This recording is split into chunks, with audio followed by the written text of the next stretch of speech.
was let's get the exact quote, that the dossier was a rabbit hole. Is that still your testimony? That's correct. Do you know who paid Christopher Steele to generate the Steele dossiers? There were several of them. At the time, I did not know. I understand from the media that it was through GPS Fusion. If that's not correct, You know who was, and there was a law firm involved, but you know who the source of the money was? I didn't at the time, no, I did not. But do you know? Well, now I've read it in reports, and thanks to your colleagues as well, that it was the DNC, as I'm led to believe. And the Clinton campaign? I don't know that for sure. Okay. Mr. Castor.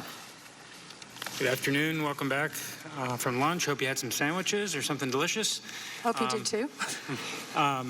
Dr. Hill, thank you for your service. Also, thank you for your participation in the deposition on October 14th, Columbus Day. We were with you most of the day, so I appreciate that. Mr. Holmes, thank you as well. You're a late entrant into this situation, and things sure did escalate quickly. We spoke with you last Friday night about what we thought was going to be a 30-second vignette about a 2-minute phone call, and it turns out you know, with your 40-minute opener today, you have a lot of information to share. So we appreciate you being here. Dr. Hill, your last day at the National Security Council was July 19th. Is that correct? That's correct. Yes. So you were involved with the July 25th call, and you weren't involved with any of the relevant activities related to the pause and the aid?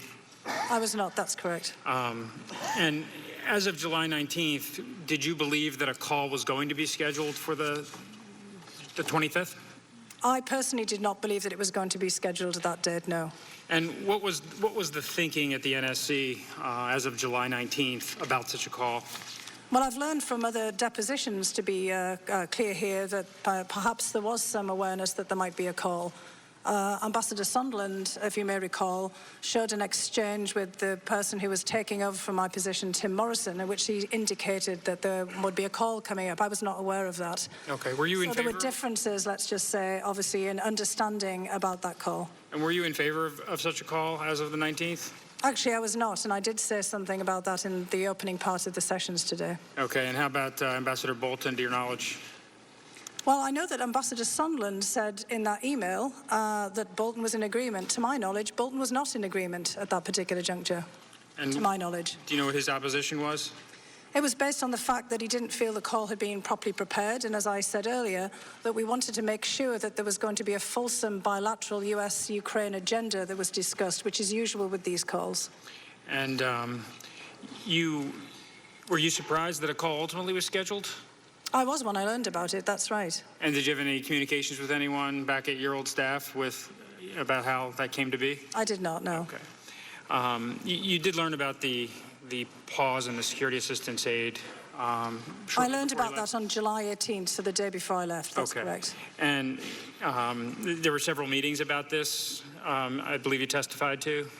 I said that I knew there was going to be a meeting in that time frame, and there was one put onto the schedule for the following week, but of course I had left, and so I didn't attend that. And is it fair to say that stops and starts in aid like this sometimes do happen? That's correct. And I believe you testified that there was a freeze put on all kinds of aid and assistance because it was in the process. At that time, there were significant reviews of foreign assistance going on? That's also correct, yes. And what else can you tell us about that? About the foreign assistance review?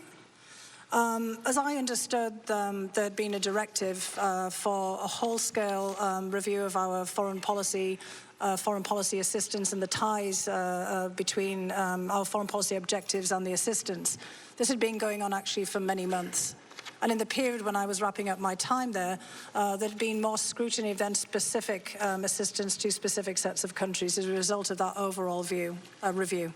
And at this time as well, Ambassador Volker, Ambassador Sondland, they had become a little bit more involved with Ukraine policy? Well, Ambassador Volker was always involved in Ukraine policy, at least since the beginning of his appointment as the special envoy for negotiations towards the war between Ukraine and Russia in Donbass. And what can you tell us about Ambassador Volker?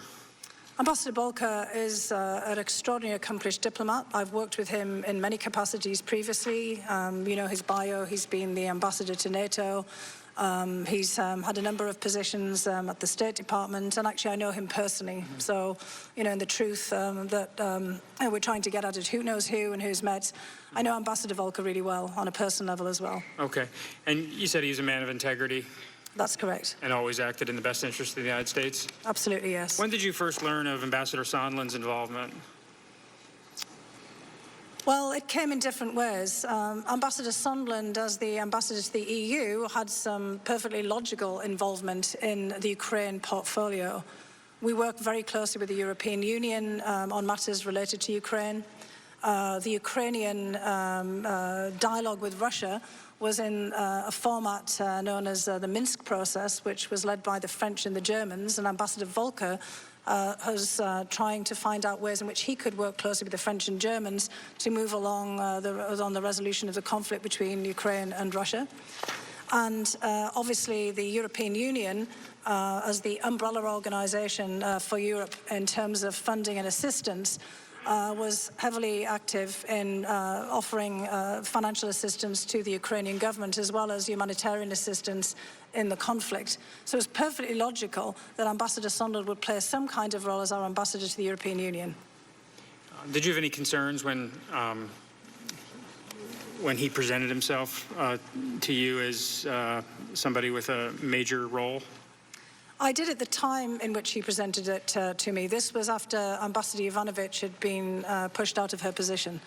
And it was at that juncture that Ambassador Sondland's role seemed to grow larger. And did you express any concerns to him directly? I did express concerns to him directly. What were those concerns? I asked him quite bluntly in a meeting that we had in June of 2019. So this is after the presidential inauguration, when I'd seen that he had started to step up in much more of a proactive role on Ukraine. You know, what was his role here? And he said that he was in charge of Ukraine. And I said, well, who put you in charge, Ambassador Sondland? And he said, the president. Did it surprise you when he told you that? It did surprise me. We'd had no directive. We hadn't been told this. Ambassador Bolton had never indicated in any way that he thought that Ambassador Sondland was playing a leading role in Ukraine. Right. I believe you used the term a large remit, that he characterized he had been given a large remit from the president? I can't remember what I said, remit, but it was portfolio. He was constantly, you know, these are all synonyms. He was talking to us about the fact that he'd been given a very broad portfolio by the president. He said his job was to go out and make deals in Europe. And as you know yourself, I listened to his testimony yesterday very carefully as well. He said that anything that had to do with the EU itself and the European Union member states was within his portfolio. Right. We asked Ambassador Sondland about that at his deposition, and he conceded that he may have been spinning a little bit when he said that the president specifically gave him that role, and he indicated that his authority was coming at least a little bit more from the Secretary of State. At any point in time, was that related to you? At different points, he mentioned talking directly to the Chief of Staff Mulvaney, and he also talked about Secretary Pompeo. But he was very, in fact, there were other people in the room in the meeting in which he asserted this to me, that it was the president who had put him in charge of this. Were you encouraged, as of your last day in the office, that U.S. policy towards the Ukraine was headed in the right direction? I was not. And why was that? Well, I was concerned about two things in particular. One was, again, the removal of our ambassador. And again, I will say for the record that the president has a perfect right to remove any ambassador at any time for any reason. But I was very concerned about the circumstances in which her reputation had been maligned repeatedly on television and in all kinds of exchanges. I felt that that was completely unnecessary. If the president wanted to remove an ambassador, which he did quite frequently, there was a number of ambassadors removed who were not political but career officials. That was done, but without these kinds of interventions. I wondered what that message was being sent. So there was that. And then on the second front, it was very clear at this point that there was let's just say, a different channel in operation in relations to Ukraine, one that was domestic and political in nature, and that was very different from the channel or the loop, however you like it, that I and my colleagues were in, where we were focused on bilateral relations and US foreign policy towards Ukraine. And these two things had diverged at this point. In the run-up to Ambassador Yovanovitch's separation from post, did you have any communications with officials at the State Department about your concerns? I did. And who did you relate those concerns to? I related those concerns directly to my counterpart, who was Acting Assistant Secretary Phil Rieker, who I know you've spoken to. I also spoke to David Hale in the context of larger meetings about many other issues. I mean, again, I covered a broad portfolio myself, and we often would talk about individual items. And I had private discussions with Deputy Secretary Sullivan, and he, of course, has appeared before committees here in the course of his nomination to be ambassador to Russia, and has spoken about that himself. Okay, and you advocated to all those officials about your concerns about the information being spread about Ambassador Yovanovitch? I did, that's correct. The Trump administration changed courses from its predecessor and provided lethal defensive assistance to the Ukraine. Were you in favor of arming the Ukrainians with the javelins? I was not initially in 2015 before I joined the government, and I'm sure that many people on the committee have seen that I wrote an opinion piece with a colleague at the Brookings Institution in that juncture, because I was very worried at that particular point in time that the Ukrainian military was not in a fit state to really take on board sophisticated weapons, be they defensive or offensive weapons. And I worried that there was not a long-term sustainable plan given the overwhelming force that the Russians could apply against the Ukrainians. However, when I came into government in 2017 and started to interact with all of my colleagues in the Pentagon, and you had Laura Cooper here yesterday, I realized, in fact, that there'd been an awful lot of work done on this, and that there was a clear and consistent plan for the sustainability long-term of the Ukrainian military. So I changed my mind. Okay, and you're in fact one of the, I believe, the only witness that we've spoken to that has been able to articulate the opposition to providing the javelins. And as we understand it, during the Obama administration, the interagency consensus was, in fact, to provide the javelins, but they were not provided. Were you aware of the decision back then? I was, and I think it was very much made on a political basis about concerns that this would provoke the Russians, depending on how this was presented. And we were very mindful of that also when there were the discussions internally about the lethal defensive weapons inside of the administration. And Mr. Holmes, you're on the ground in Kyiv, and the javelins have now been authorized, provided. What's the view from the field, the U.S. Embassy, as to the effectiveness of the javelins? They're an important strategic deterrent. They're not actively employed in combat operations right now, but the mere idea that were the Russians to advance substantially using certain kinds of armor, that the Ukrainians would have this capability, deters them from doing so. It also thereby sends a very important symbolic message to the Ukrainian military that they have access to this high-end technology and that we trust them to do it. I would only add also they've offered to buy some using their own funds. The initial tranche was provided through basically a program to do that, but they've now offered to spend their own money to buy more. So I think they think they're important. And Ambassador Taylor has testified, Mr. Kent has testified that this is, in fact, the consensus of the interagency providing the javelins. Is it the, in your experience of working with Ambassador Taylor, was he also very much an advocate for this? Yes.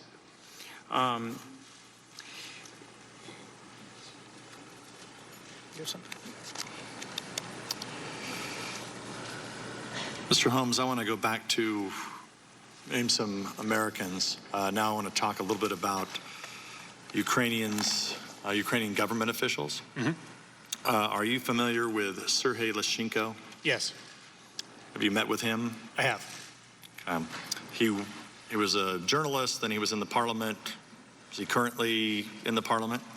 Journalist again. Journalist again.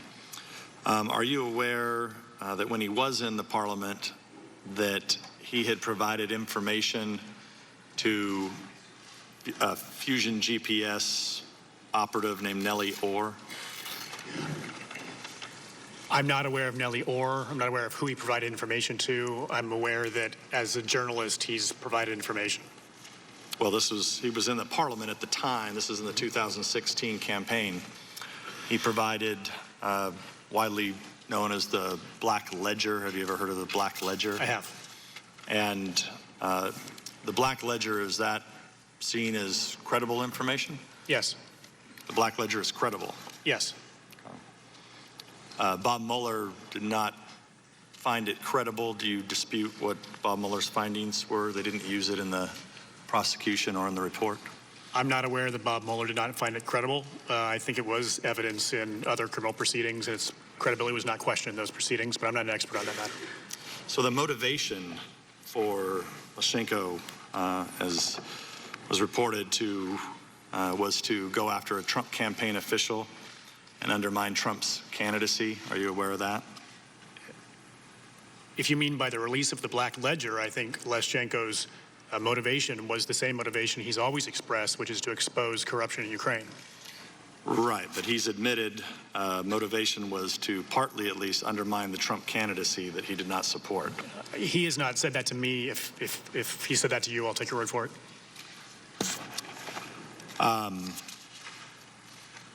And you're aware that you heard Dr. Hill's testimony, but the Steele dossier that contained that initial information that was fed in the FBI, were you aware that the Democrats had paid for that information? So, sir, I never had any involvement directly with it. I'm not accusing you of involvement. I'm just asking if you, not even if you knew at the time, but you now know today that the Democrats had paid for that information. So I do want to be clear that all that happened before I arrived in Ukraine, so I don't have any firsthand. Not accusing any involvement of you with the Steele dossier. Understood. But I do want to be clear about that. And then in addition, I have read about those issues, but I'm not an expert on them.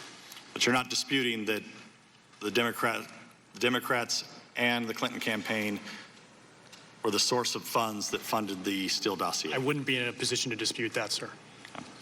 Do you think it's appropriate for political parties to run operatives in foreign countries to dig up dirt on their opponents? No. Dr. Hill, do you think it's appropriate for political parties to pay operatives to dig up dirt on their opponents? I do not. Mr. Castor. Turn to the President Zelensky's inauguration. Ambassador Volker testified that he was very pleased with the size of the delegation, although the vice president was unable to make the trip. Secretary Perry, Ambassador Volker, Ambassador Sondland, and I understand, Dr. Hill, you were involved with some of the logistics and putting the delegation together. What can you tell us about the vice president's role in attending or not attending? Well, I know that you've had the testimony of Jennifer Williams from the Vice President's office, and I defer to her as being much closer to the decision-making about the Vice President's attendance. I will say that I and many others hoped that the Vice President would be able to attend. And what I know from my perspective, because I was not involved intimately in discussions with the Vice President or his immediate staff, was that there were some questions about the schedule. Right. As you all know, the President and Vice President can not be out of the country at the same time. And there were some questions about presidential travel in the same time frame. There was quite a bit of back and forth as to whether it would be really feasible for the Vice President in that time frame to go. So that was what I was aware of. I wasn't aware to the extent of the discussions that obviously Ms. Williams was involved in. Right. The President was traveling in Japan, and then he was headed to Europe for the D-Day anniversary. The Vice President's office, according to Ms. Williams, provided 4 days, the end of May, the 29th, 30th, 31st, June 1st. And as it turned out, the Ukrainians decided, I believe it was on May 16th, to schedule the inauguration for 4 days later. And by this point in time, the Vice President had been rerouted for a trip to Canada about the USMCA. And I just want to ask you whether you don't have any evidence that the Vice President was encouraged not to attend for any other reason, do you? I personally do not, but again, I defer to Ms. Williams. And Ms. Williams' testimony was that she heard from the Chief of Staff's assistant that the Vice President was not able to go. The leap, the reason for that was related to any of these investigations hasn't been fully established. I want to just note from the materials you provided for your deposition, there was a discussion whether President Orban may have influenced President Trump's decision on that May 13th day.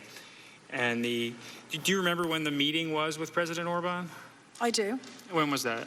That was in May, that's correct. But do you remember what time of day it was on the 13th? To be honest, usually these meetings are around lunchtime, sometime in that time frame, in the kind of early to mid part of the day. Right. But I can't speak for sure, and I just want to be very clear that I cannot speak about head of state engagement. Okay. Jennifer Williams testified that she learned about 11 or 11:15, and the meeting with President Orban was not scheduled until later in the afternoon. According to your schedule, it was right around 1:45. Is that consistent with your recollection? Well, about the lunchtime time frame, yeah. Okay. Depending on when one has lunch, I guess. Okay. But overall, given the 4 days' notice, given Secretary Perry's involvement, do you think the delegation was a good-sized group? I do, and let me also make a point that we don't try to make these delegations large. This is on the taxpayer's dime, and it's pretty expensive getting people there if you have to get military air, and we try to keep them small. If we had a longer lead time, perhaps we would have made other arrangements, but 4 days is not a lot of time to make an arrangement. And Secretary Perry had become interested in some of the energy-related issues in the Ukraine. I actually recommended that Secretary Perry be the lead, along with others. And what can you tell us about his involvement in some of the Ukrainian policy? Well, Secretary Perry's engagement in this made, again, perfect sense, given his role as Secretary of Energy, also his deep knowledge of the energy industry, his former governorship. Secretary Perry himself is an extraordinarily good advocate of U.S. interests, particularly in the energy sphere. And one of Ukraine's Achilles' heel, in addition to its military disadvantage with Russia, is in fact energy. Ukraine remains for now the main transit point for Russian oil and gas and pipelines to Europe. And this has been manipulated repeatedly, especially since 2006, by the Russian government. And in fact, many of you here will remember in the Reagan era, there was a huge dispute between the United States and Europe about whether it made sense for Europe to build pipelines from the then Soviet Union to bring gas to European markets. Mr. Holmes, what was your view of the delegation? Do you think it was the right-sized group, right level of prestige to signal to the incoming Zelensky administration that the U.S. stands behind them? I think it was fine in that regard. Okay.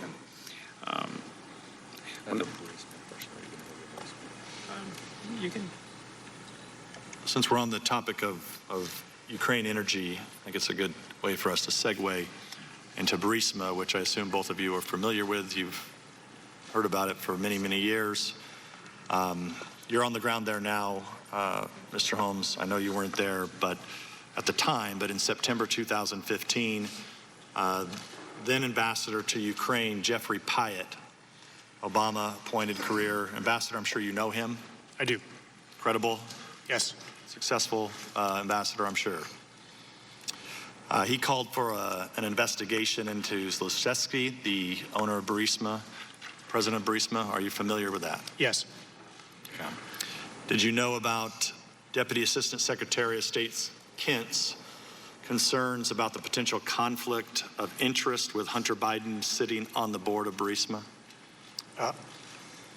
I would defer to George Kent, who was involved at the time and is an expert on those issues. As you know, that the financial records show that this Ukrainian natural gas company, Burisma, routed more than $3 million to the American accounts of Hunter Biden. I've heard that. Were you familiar with that, Dr. Hill? Only from newspaper reports. Okay. Did you know that Burisma's American, and this is back to you, Mr. Holmes. Did you know that Burisma's American legal representatives met with Ukrainian officials just days after the vice president forced the firing of the country's chief prosecutor? No. Did you know that Burisma's American lawyers tried to secure a meeting with the new state prosecutor the same day the predecessor, Viktor Shokin's firing was announced? No.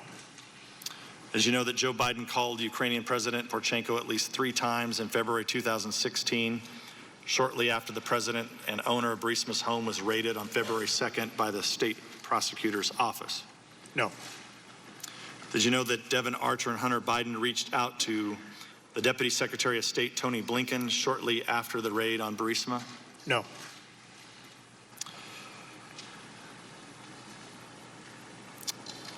So, Dr. Hill, did you know about, I don't want to go through and ask all those questions over again. I also did not know. That's You did correct. not know about I did any not of those? know, no. Okay. So, you obviously know that the president had concerns about Burisma, had concerns about 2016 election meddling by the Ukrainians. When you were in there as the head of the Ukraine desk, did you ever raise any of these? Did you ever brief the president or raise it up to Ambassador Bolton about any concerns through 2017 and 18 that concerned 2016 election meddling or Burisma concerns?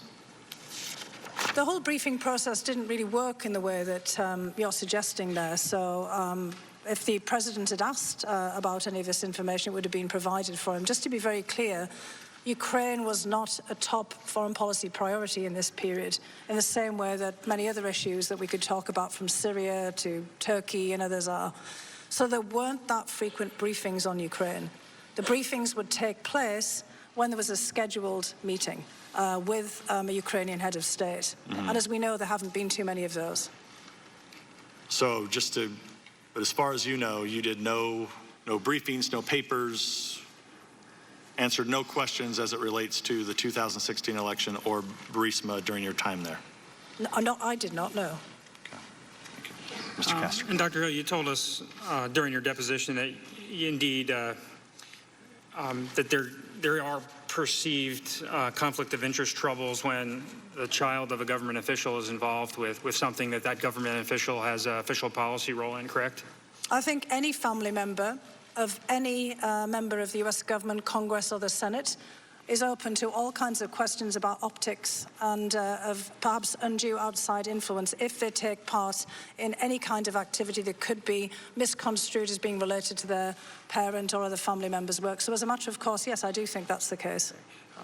Getting back to Ambassador Sondland, you testified that every now and then he made a habit of name-dropping his interactions with the president. That's correct, yes. And I believe you also told us that there were instances where you would run into him on the campus and he would say, oh, I'm here to see the president, or I've been in to see the president, and you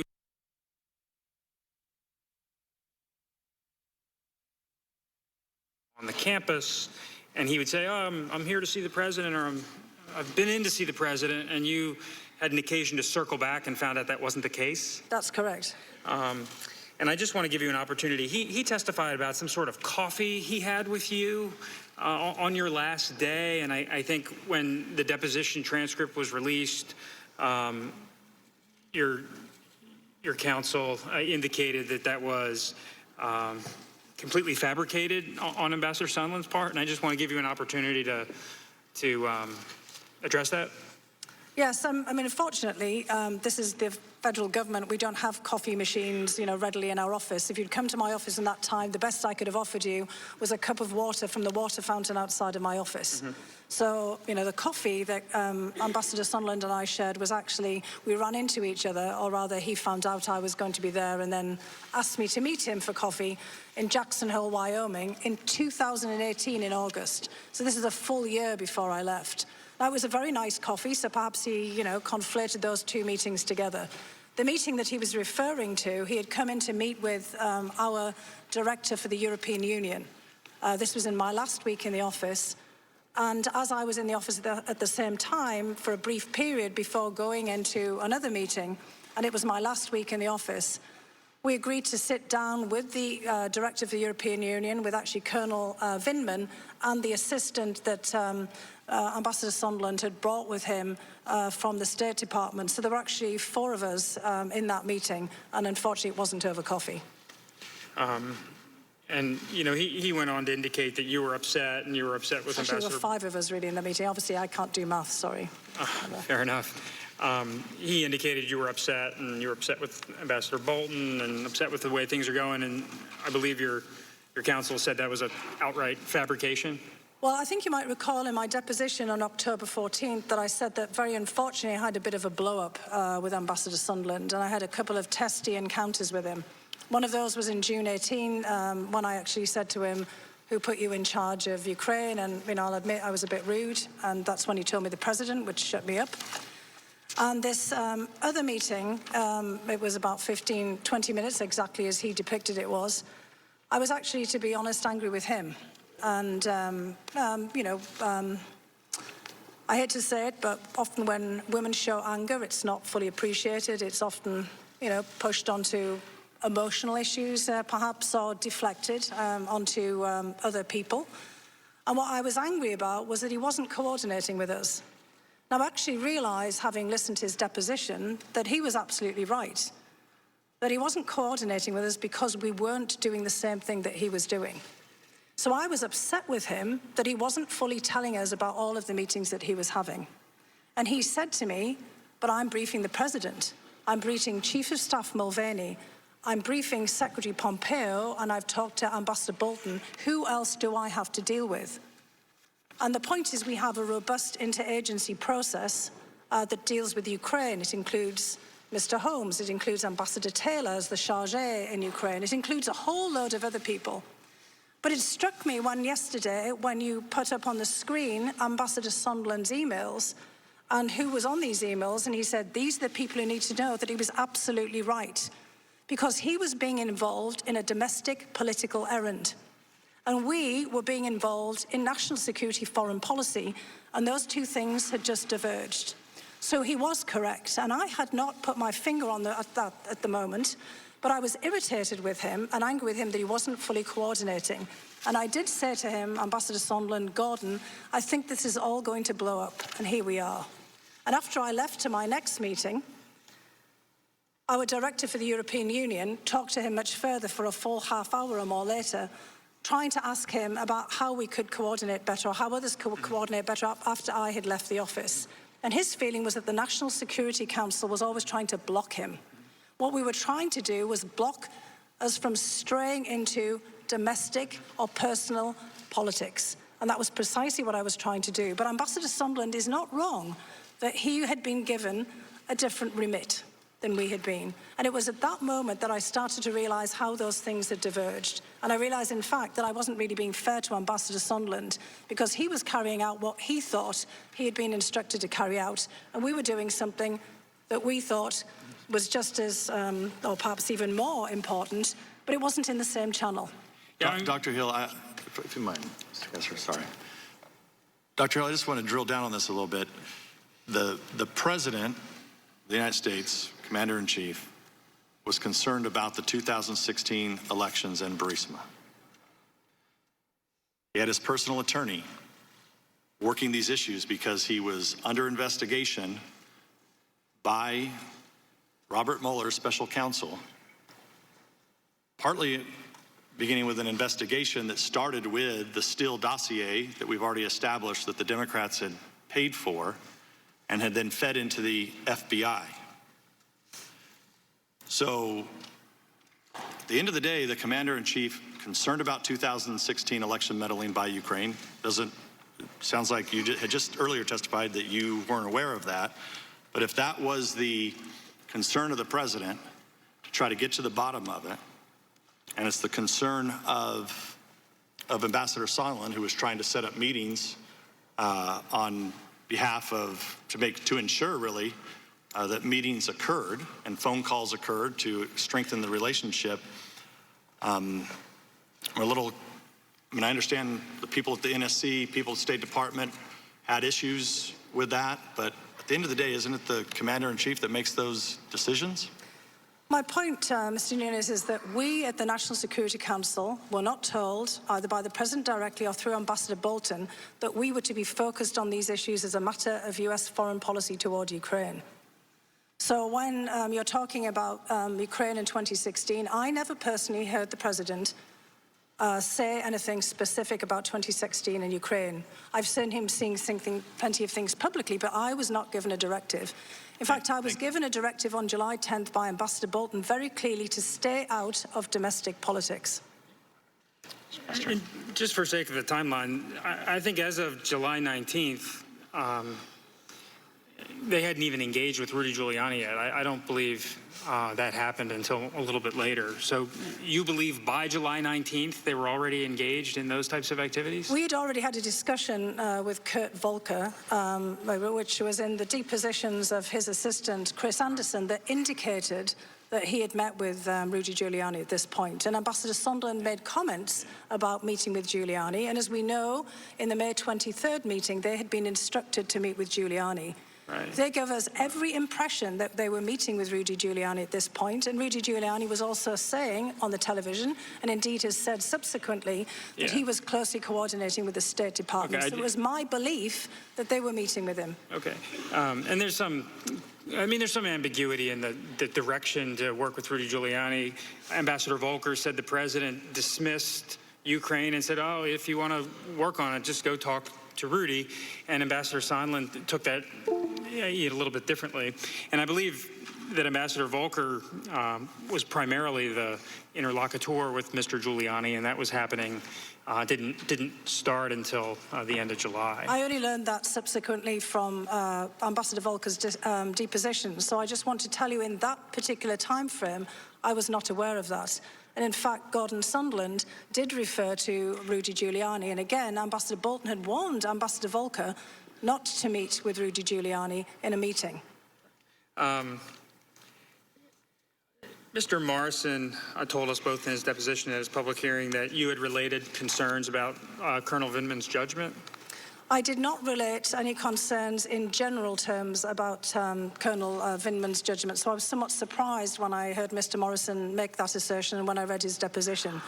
There was a very specific point that was made, and again, these are personnel issues, and I'm sure that nobody here would like to have their private personnel issues put before a committee, but you've asked me about this. So I had a couple of very short transition meetings with Mr. Morrison. And again, Mr. Morrison did not work in our directorate. He was taking over the position, which he held for 3 months. I had worked as the director, the senior director for Europe and Eurasia, it was at the time, for more than 2 years at this point, and I'd been working for a year with Colonel Vindman, with Mr. Vindman.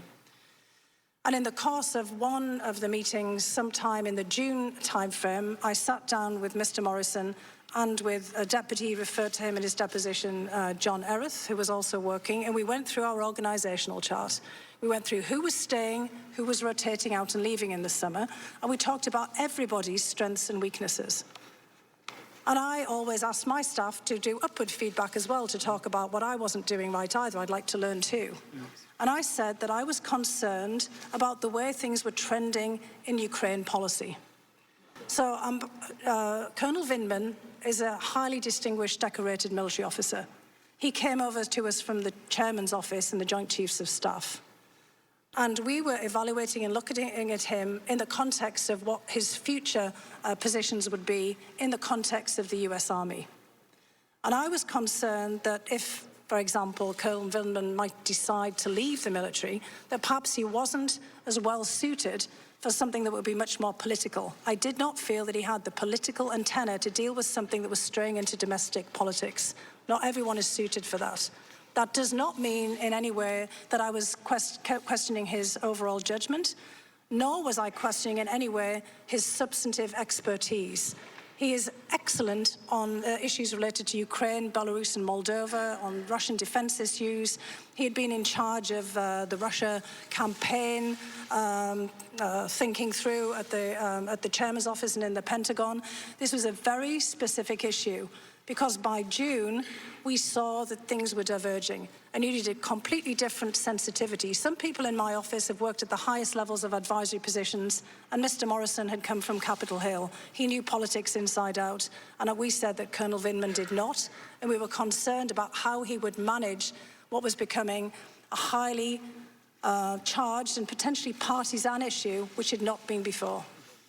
And Colonel Vindman related to us during his deposition that he subsequently was sort of cut out of a lot of the decision-making and involvements with the embassy in Ukraine. Was that something you recommended? Not with the embassy in Ukraine. I mean, we did pull him back from the meeting in May in the Oval Office. And subsequently, we were very concerned about these political aspects to this. And we did not feel, when July 10th, Colonel Vindman was justifiably alarmed when he realized that there was this highly political aspect of the meeting that we were looking for eventually with President Zelensky. And Mr. Holmes, I want to, at the end of August, we understand that Ambassador Taylor was engaged in obtaining some information for the president about European allies' burden sharing in the region as the decision about aid was being debated. So, sir, after the hold was placed on the security assistance, and many people, I think, were scrambling to try to understand why. I believe it was Senator Johnson who had said that the president was concerned about burden sharing, perhaps others as well. And so trying to interpret why this might have happened, we were looking into the facts of what the Europeans have provided and what we have provided. It's very illuminating what we learned. The United States has provided combined civilian and military assistance to Ukraine since 2014 of about $3 billion, plus two $1 billion, three $1 billion loan guarantees. That's not, those get paid back largely. So just over $3 billion. The Europeans, at the level of the European Union plus the member states combined since 2014, my understanding, have provided a combined $12 billion to Ukraine. And you were able to communicate that information back at the end of August? I believe so. Yeah, this is done in collaboration with other missions to the EU, to NATO, and others. Yes. And do you think that was the information the White House was looking for?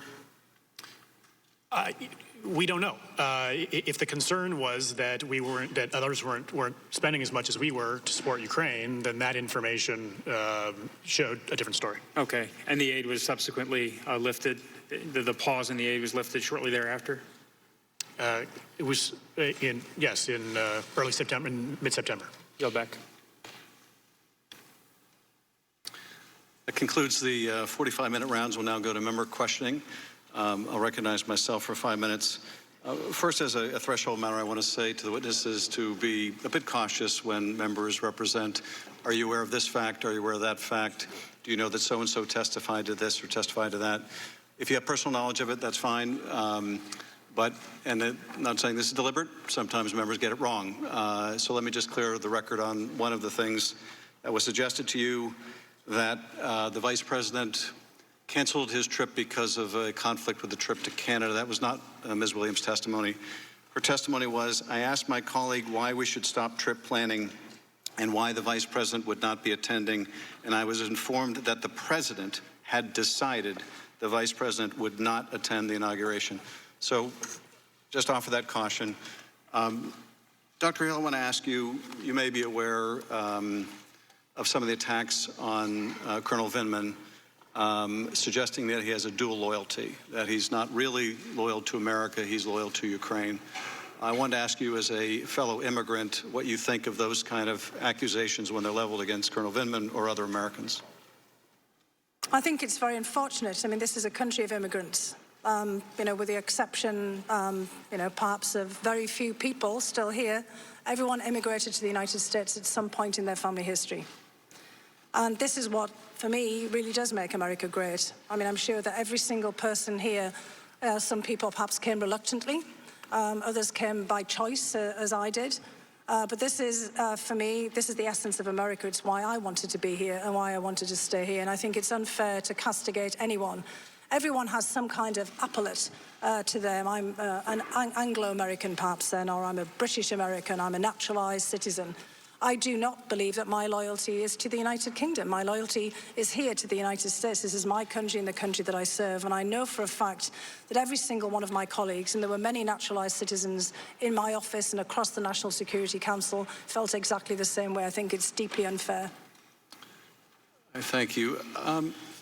You mentioned something in your testimony, I'm going to have this exactly right, that I think Ambassador Sondland at one point told you his role was to make deals. Is that right? That's correct.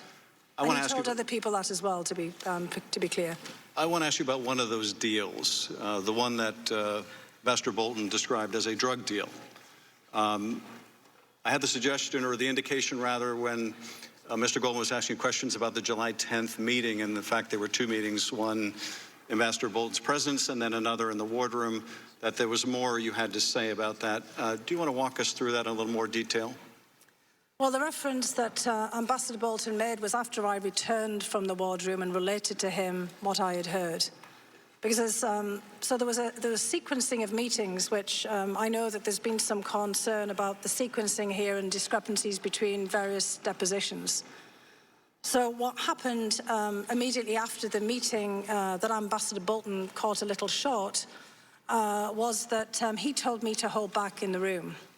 And he was escorting out the Ukrainian visitors, along with Secretary Perry and Ambassadors Volker and Sondland. And I guess they wanted to take a quick photograph outside of his office. And I know that Secretary Perry and others have tweeted out that photograph, beautiful sunny day, and there's a picture of all of them standing just outside of Ambassador Bolton's office. This was very quick. He came back in. And at that point, I guess they were already moving down to the wardroom, because on the way out of Ambassador Bolton's office, Ambassador Sondland had said, let's regroup in the wardroom for, a quick huddle on next steps, which, to be honest, was quite unusual.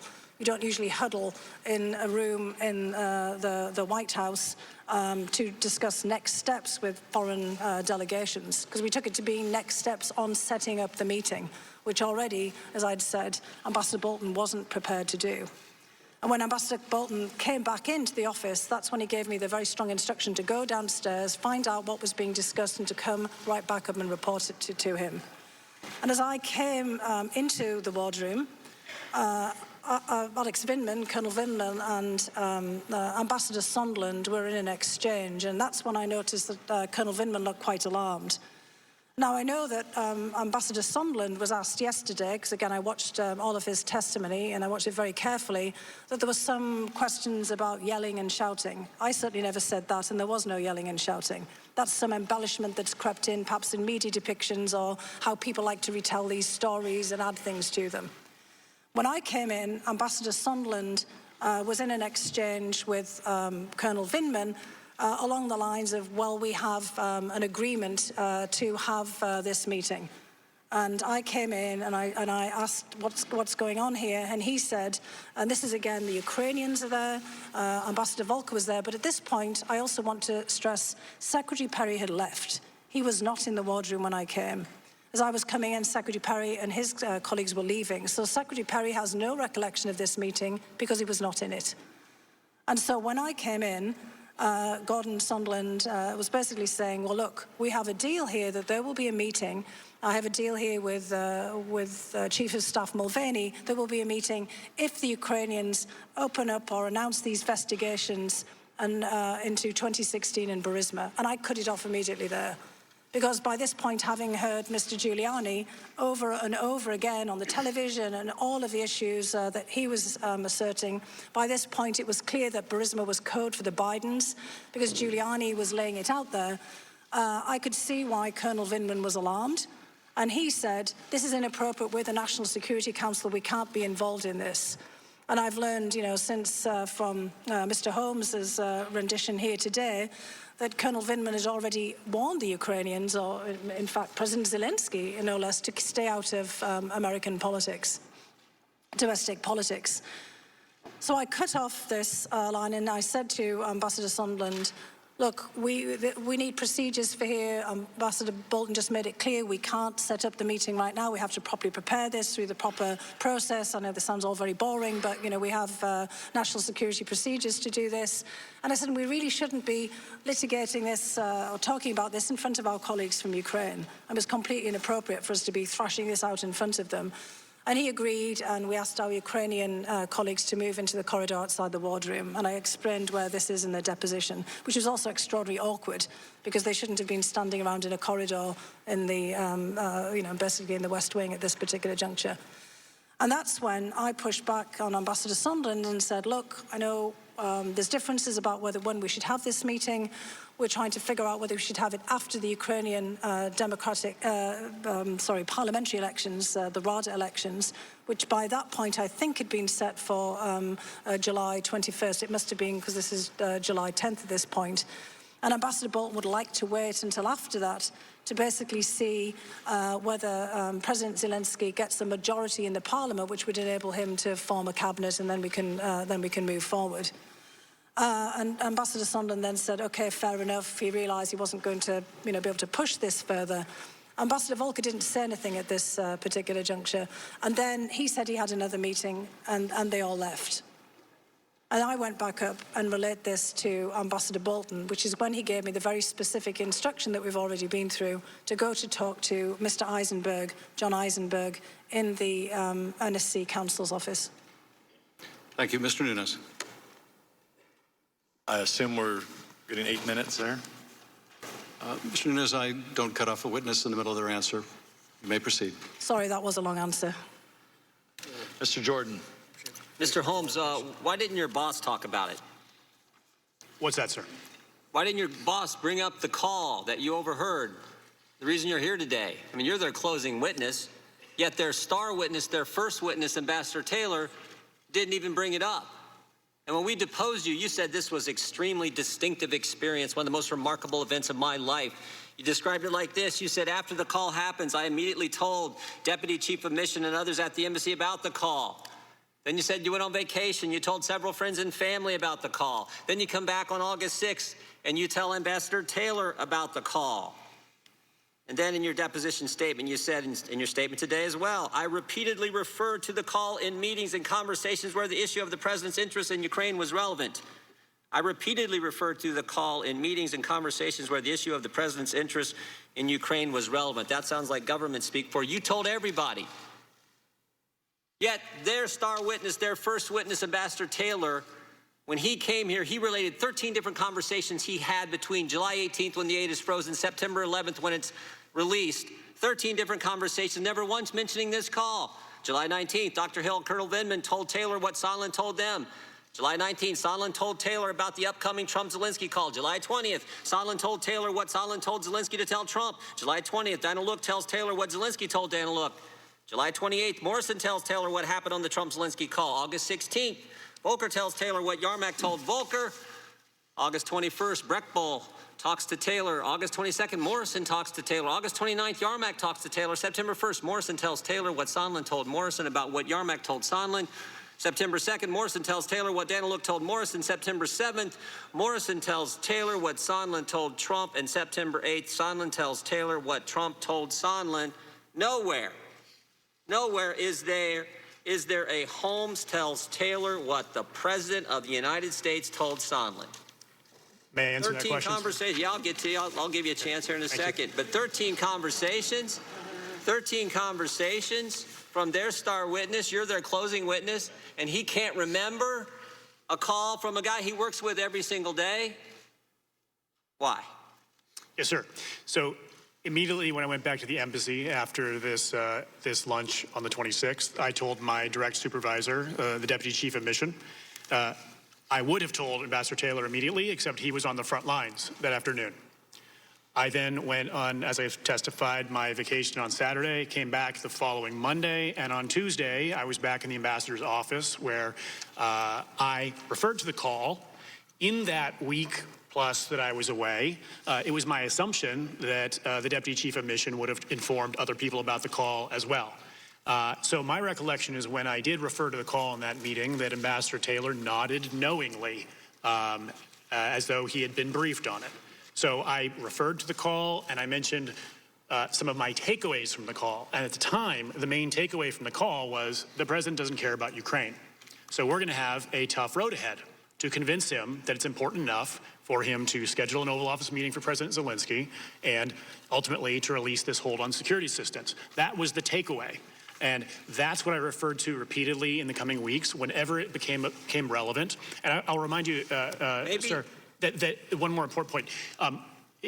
Throughout this time, as I've testified, we were trying to find a formula, things we could do with the Ukrainians that would convince the president that they were worth talking to. Maybe, Mr. Holmes, the takeaway was he thought it was no big deal because he already knew. He didn't remember it because we already had the transcript. No, he didn't remember the. We had the Trump-Zelensky transcript had been out for 2 months. Sir, I believe that even though you're repeatedly bringing this conversation up, as you said, to everybody anytime there's a talk about Ukraine, you recall this conversation. Maybe it was the transcript. The call happened on the July 25th. That's 4 months ago. The transcript's been out for 2 months. Maybe the ambassador thought this is nothing new here. But Shazam, last week you come forward with supposedly this new information. There is nothing different in there than what we had on the transcript. Maybe that's the reason their star witness, their first witness, didn't bring it up. But they had to have something. So you're their closing witness because you overheard the president talking to Ambassador Sondland. Sir, if I could answer, I see 4 seconds left on the clock.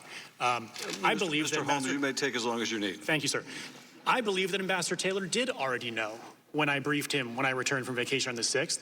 It was not news to him that the president was pressing for a Biden investigation. That's not what I asked. I asked why he didn't share with us. Mr. Jordan, please do not interrupt the witness any further. Mr. Holmes, this is exactly Mr. Jordan's time has expired, but yours has not. Okay, thank you, You may sir. answer the question. It's exactly my point. I briefed the call in detail to the Deputy Chief of Mission, went away for a week, come back, I referred to the call, and everyone is nodding. Of course that's what's going on. Of course the president is pressing for a Biden investigation before he'll do these things the Ukrainians want. There was nodding agreement. So did I go through every single word in the call? No, because everyone by that point agreed. It was obvious what the president was pressing for. And Ambassador Taylor, as you've just outlined, had all those other interactions with But he all didn't these share it with us. Mr. Jordan, please do not interrupt. But sir, then, but sir, my vivid recollection of an event I was involved with was a touchstone experience that to me validated what, sir, Mr. Jordan, please what we believed. And Ambassador Taylor was not in that call. And so all of a sudden last week, you got to come tell us, right? Mr. Jordan, your boss will allow the witness to answer the question. I'll finish with this. Thank you. He was involved in a number of other interactions, as you've outlined, that brought him to the same conclusion. It is quite possible that he doesn't share the one that the guy he worked with. Mr. Jordan, you may not like the witness's answer, but we will hear it. There wasn't an answer. Mr. Jordan, we will hear the witness's answer. Have you concluded, Mr. Holmes? I have, sir. Thank you. Thank you, Mr. Himes. Thank you, Mr. Chairman. Dr. Hill, Mr. Holmes, thank you for your testimony. Dr. Hill, you made a fairly dramatic comment in your opening statement to which the ranking member took some exception. I'm more interested in the Ukraine piece of this, but you said some of you on this committee appear to believe that Russia and its security services did not conduct a campaign against our country and that perhaps somehow, for some reason, Ukraine did. I'm really much more interested in the Ukraine piece of this, but I do want to defend you briefly. I don't know what my colleagues believe, but I do have a pretty good sense of what the effects are of creating ambiguity, of lacking clarity and conviction around the Russian attack on the election of 2016. In response to your comment, the ranking member offered up a report which varies in material respects from the report that was created by the 17 agencies of the intelligence community. A day does not go by in which ranking member Nunes does not speak of the Russia hoax. And this is an area in which context is pretty important. Dr. Hill, let me read you a comment by another senior official. Why did Democratic National Committee turn down the DHS offer to protect against hacks? It's all a big Dem hoax, all caps. Why did the DNC refuse to turn over its server to the FBI? It's all a big Dem scam. Dr. Hill, do you know who said those things? I don't. That's the President of the United States, Donald J. Trump. So you might be forgiven for your... that. Yeah. Yeah, you didn't miss much. But my point is, and tell me if you agree or disagree, ambiguity, a failure to name and shame the Russians for the attack in 2016, that is not in the service of our national security, is it? It's not, no. It's not. So let's turn to Ukraine. Dr. Hill, have you seen you characterized the idea that Ukraine interfered in the election as a fictional narrative. Have you seen any evidence at all that Ukraine interfered in the 2016 election?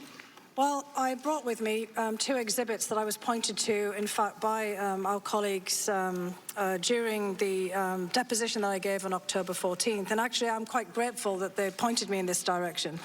I was presented during my deposition with two articles, or at least two pieces of information. One was an op-ed that the Ukrainian ambassador Charlie wrote in 2016 in The Hill. So this is during the presidential campaign when President Trump was then the nominee for the Republican Party. And this is Ambassador Charlie, who was then, still the Ukrainian ambassador to the United States, being critical of President Trump, who was then the nominee for the Republican Party, for making comments about Ukraine, Crimea, and Russia. May I interrupt you there? Let me be very specific about what those comments were. The president, when he was a candidate, said, quote, "The people of Crimea, from what I've heard, would rather be with Russia than where they were." So Ambassador Charlie is responding to that in that article, correct? That's correct, and he just uses this as a peg because, to be honest, the whole article is actually about Ukraine. And this is classic standard for anyone who wants to write an op-ed. I've written plenty of them myself. You pick a peg by something that you or somebody else might have said, and then you proceed to say what you want to say. Right, so here it is. What Ambassador Charlie does is he talks about Ukraine's position vis-a-vis Russia and Russian aggression against Ukraine. Yeah, and let me just read, because it's worth people hearing what this severe attack on candidate Trump, who has suggested that the Crimeans would rather be with Russia. Ambassador Charlie writes, "Even if Trump's comments are only speculative and do not really reflect a future foreign policy, they call for appeasement of an aggressor and support the violation of a sovereign country's territorial integrity and another's breach of international law." Dun, dun, dun. That's the attack on candidate Trump. Does that sound like election interference to you? Well, I would say that it's probably not the most advisable thing to do for an ambassador because you never know who's going to win. And I think that the second piece that was presented to me at great length, and I want to thank Mr. Castor for making me go back and read it again, because when you asked me the questions about it, I did remember the piece. Kenneth Vogel is a very well-known and, as you've pointed out, extremely good journalist. And I'd remembered reading this back in the day in January of 2017, but it had been a long time between then and October. And you gave me a copy, and I went back and read it again, because I think it actually is extraordinarily important. It gets to this issue here. Mr. Vogel points out that the Ukrainian government, again, they wouldn't have done very well at the bookies, picking up the issue I pointed out at the beginning of today. They bet on the wrong horse. They bet on Hillary Clinton winning the election. And so, they were trying to curry favor with the Clinton campaign. It's quite evident here. And he relates, to some extent, individuals and some Ukrainian officials, like Mr. Avakov, the Interior Minister, and a number of other people that he names here and that have been named at various points, and talks about how they were trying to collect information, as Ranking Member Nunes said, on Mr. Manafort and on other people as well. However, I do want to point out that the crux of the article here by Mr. Vogel is he said there was little evidence of a top-down effort by Ukraine. And he makes a distinction between the Russian effort that was personally directed by Russian President Putin and involved the country's military and foreign intelligence services. Now, I don't think that those two things are exactly the same.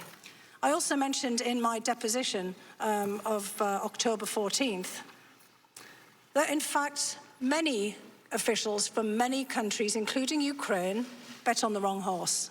They believed that Secretary Clinton, former Senator Clinton, former First Lady Clinton was going to win. And many said some pretty disparaging and hurtful things about President Trump, and I can't blame him for feeling aggrieved about them. And when we were setting up head of state visits. And I remember I have a portfolio of 50 plus countries, plus NATO and the European Union. We thought it prudent to collect as much as possible about comments that people might have said about the president during the campaign when he was either one of the candidates to be the nominee for the Republican Party, or when he was actually the candidate running against Hillary Clinton. And I'm sorry to say that an awful lot, and perhaps I shouldn't name them here because it will have consequences, an awful lot of senior officials in many governments, including our allied governments, said some pretty hurtful things about the president. And I would also personally take offense at some of the things that were said if I were the president. Now, the difference here, however, is that that hasn't had any major impact on his feelings towards those countries. Not that I have seen. But I've also heard the president say, and he said it in public, so I'm not revealing any kind of executive privilege here, that Ukraine tried to take me down. What I have seen is there's some ill-advised Ukrainian officials, Ambassador Charlie's been removed as being the ambassador from here, made some pretty, unpleasant statements about, or some ill-advised op-eds. But I could list a whole host of ambassadors from allied countries who tweeted out, who had public comments about the president as well, and it did not affect security assistants having meetings with them. If it would, there'd been a lot of people he wouldn't have met with. Thank you, Dr. Hill. Mr. Chairman, I seek unanimous consent to add to the record a Politico article of December 1st, 2016, entitled "Russia Accuses Ukraine of Sabotaging Trump." It outlines Russian senior officials making allegations that there was Ukrainian interference in the 2016 election. Without objection. Mr. Conaway. Thank you, Mr. Chairman. I yield to Ms. Ratcliffe, 5 minutes. Thank the gentleman for yielding. I want to pick up where my colleague across the aisle, Congressman Holmes, left off earlier. Respectfully, Dr. Hill, he was not defending you. He was defending himself and Democrats. I want to make sure the record's very clear. Ranking Member Nunes was correct. He correctly noted in his opening that Republicans, not Democrats on this committee, were the first ones to raise the issue of Russian interference in the 2016 election.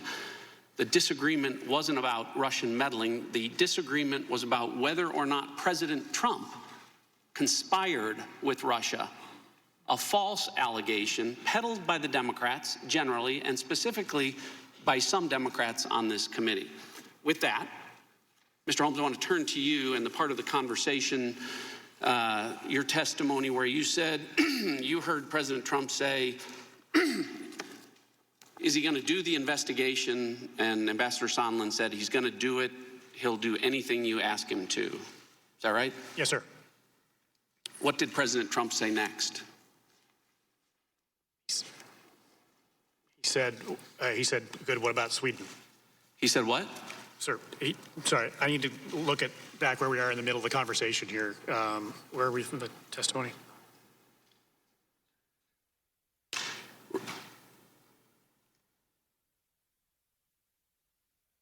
Right, exactly. So then they turned to the Sweden conversation.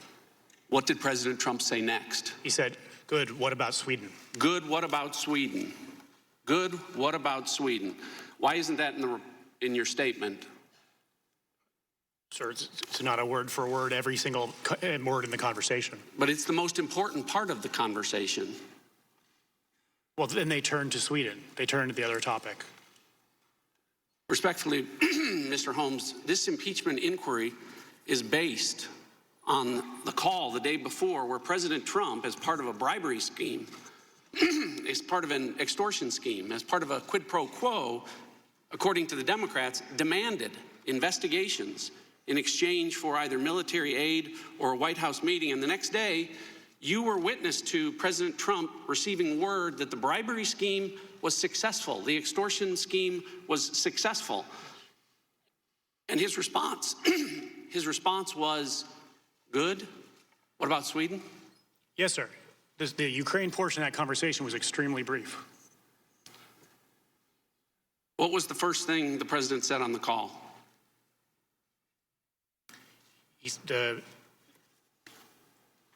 This was clear. You had a clear recollection of this conversation. Yes, sir. Mr. Radcliffe, please allow Mr. Holmes to answer. Yes, sir. Sondland greeted the president. How? He said, hello, Mr. President, I'm in Ukraine, I'm in Kyiv. And the president said, are you in Ukraine? You think he said, I think you're in Ukraine? He said what? He said, are you in Kyiv, Ukraine? What did you hear President Trump say about ASAP Rocky? I did not hear President Trump's side of the conversation about ASAP Rocky. You said, how did we go from the conversation was very loud and his voice was recognizable to, as you say here, when the conversation shifted, I could only hear Ambassador Sondland's side of the conversation. Yes, sir. As I've testified, the initial part of the call, Ambassador Sondland, sort of when the president came on the call, he sort of winced and held the phone away from his ear for the initial portion of the call. And then at some point in the call, he stopped doing that. And I don't know why. I don't know if he turned the volume down. I don't know if the president spoke more quietly. I don't know if he got used to the volume. I don't know what changed. What did change? It's important. This was memorable. I don't know, sir. It was Ambassador Sondland stopped moving the phone away from his ear. That's what it was? Yes. Okay.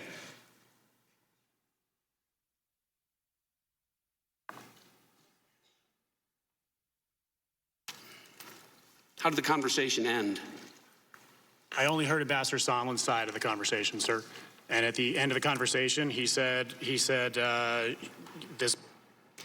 giving the president advice on how to deal with this ASAP Rocky situation. And he said, they should have released him on your word, and you can tell the Kardashians you tried. Okay. So to be clear, when President Trump received word that President Zelensky had agreed to the investigations, he said, good. What about Sweden? Yes. Okay. When exactly did Gordon Sondland ask President Zelensky about the investigations? I'm sorry, sir? When did he ask about the investigations? When did Gordon Sondland ask Zelensky about the investigations? Yeah. You're asking in which meeting did he raise the investigations? Well, it was raised the day before on a call, and the next day, Gordon Sondland said the answer to that was he's going to do the investigation. So when did he ask about the investigations? My assumption is he did it in the closed-door meeting with Yermak. Well, I don't want to... Time of the gentleman has expired. I appreciate that, but I want to make sure the record's clear that yesterday Ambassador Sondland testified that the topic of conversations did not come up on that day. I yield back. Time of the gentleman has expired. Ms. Sewell, you're recognized. Thank you, Mr. Chairman. I'd like to thank both of our witnesses for being here today. I'd like to turn our discussion to the campaign to remove career diplomat Ambassador Yovanovitch. Both of you, in your various capacities, had to work with her, and both of you witnessed what I would call a smear campaign. I wanted to know your thoughts, Dr. Hill. What was your view of Ambassador Yovanovitch's experience and quality of her work in the Ukraine, and do you consider it to be a smear campaign? I have the highest regard for Ambassador Yovanovitch, both in terms of her integrity and the high standards of work that she was carrying out as ambassador in Ukraine and across her whole career. I do believe that there was a smear campaign, and I just want to say, again, for the record, that I think it was unnecessary. If there was a decision to have a political ambassador put in place in Ukraine, that would be perfectly acceptable. It's exactly the right of the president to be able to do that. I just did not see why it was necessary to malign Ambassador Yovanovitch to such an extent. Mr. Holmes, would you agree with that? And can you talk about the character, integrity, and performance of Ambassador Yovanovitch, both in Ukraine? Yes, ma'am. She was extremely professional, respected in Ukraine by Ukrainians, I think also by visiting American senior officials, including members of this committee and of Congress who came to visit. She is extremely dedicated, hardworking. Did you see it as a smear campaign as well? I did, yes. And what was the effect that it had on the morale of other professionals that you worked with in the Ukraine? It was a very confusing time. As I've said before, President has the right to remove an ambassador for any or no reason at all.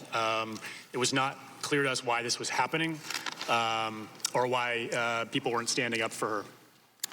I'd like to now turn, Dr. Hill, to your boss. Your boss was Ambassador Bolton, right? That's correct, yes. Did your boss, Ambassador Bolton, tell you that Giuliani was, quote, a hand grenade? He did, yes. What do you think he meant by his characterization of Giuliani as a hand grenade? What he meant by this was pretty clear to me in the context of all of the statements that Mr. Giuliani was making publicly, that the investigations that he was promoting, that the storyline he was promoting, the narrative he was promoting was going to backfire. I think it has backfired.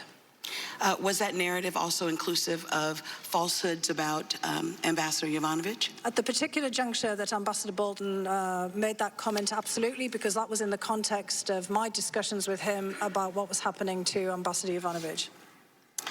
I was particularly struck by your testimony, Dr. Hill, about receiving hateful calls and being accused of being a Soros mole in the White House.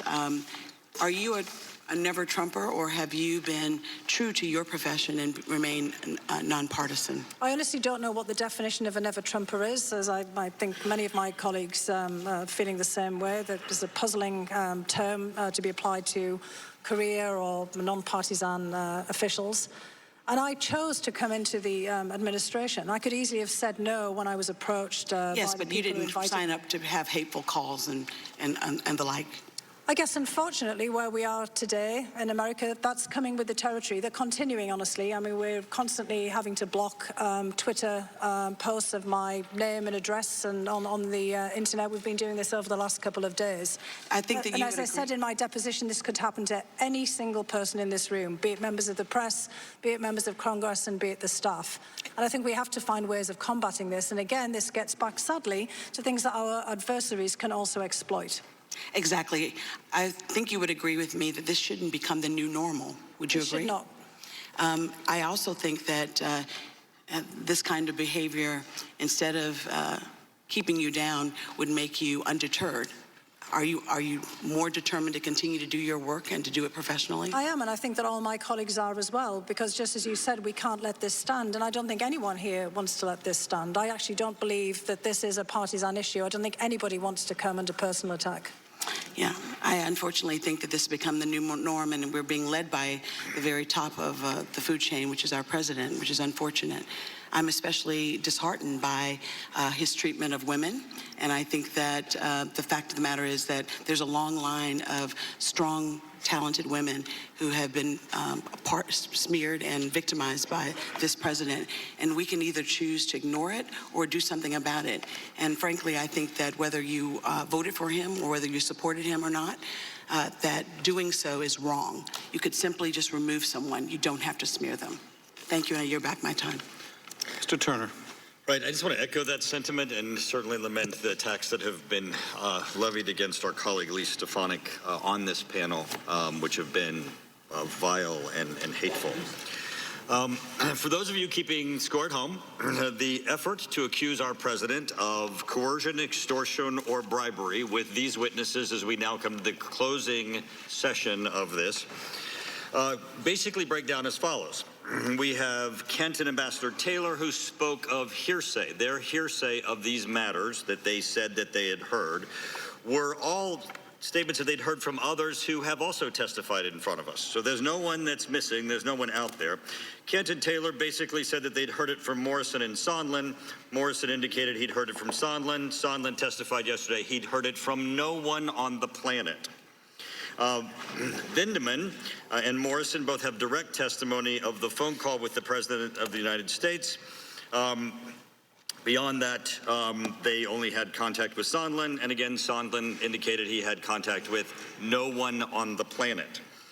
Volker testified that he did have direct contact both with the Ukrainians and with the President of the United States, and indicated that the President of the United States did not condition either a phone call, a meeting, or aid upon Ukraine undertaking investigations, and also testified that the Ukrainians did not believe that either. We also have the direct statements from the President of Ukraine and the Foreign Minister that they did not feel any pressure to undertake investigations, and we also have the evidence that we're all very much aware of, which is they did not undertake any investigations. We also have Yovanovitch and Dr. Hill. Yovanovitch obviously left before the time period. Dr. Hill, we appreciate your being with us today, and Mr. Holmes. Dr. Hill, you have provided me probably the greatest piece of evidence that's before us to illustrate the problem with hearsay. So you said, based on questions and statements, I have heard some of you on this committee, that'd be us, appear to believe that Russia and its security services did not conduct a campaign against our country. And perhaps somehow, for some reason, it was Ukraine. So this is, it was held up by Devin Nunes, is the report on Russian active measures that was voted on by all of us. It begins with this sentence.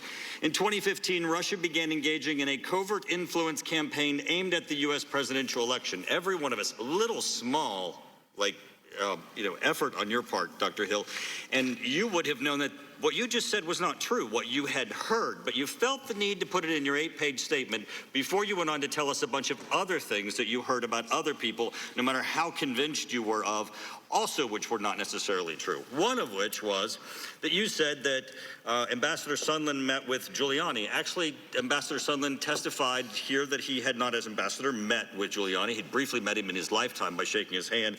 And Giuliani issued a statement that they had never met either. This is the problem with no matter how convinced we are, Dr. Hill, no matter how much we believe we know that what we've heard is true, it is still just what we've heard.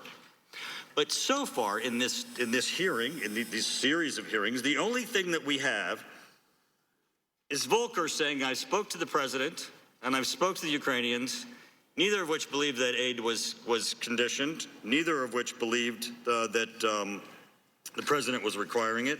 And Ambassador Sondland, which said no one on the planet told him that that was the case. That's the sole evidence. Now, I got to tell you, the one thing that's interesting is Ambassador Sondland did say it's his belief that a meeting with the president was conditioned upon investigations. Ambassador Volker, who I think is a man of very significant integrity, said that that was not the case. Now, even if Ambassador Sondland is correct, that somebody, and Dr. Hill, you testified, and again, it's hearsay, you don't know, that supposedly Mulvaney told him that, because he didn't testify to that.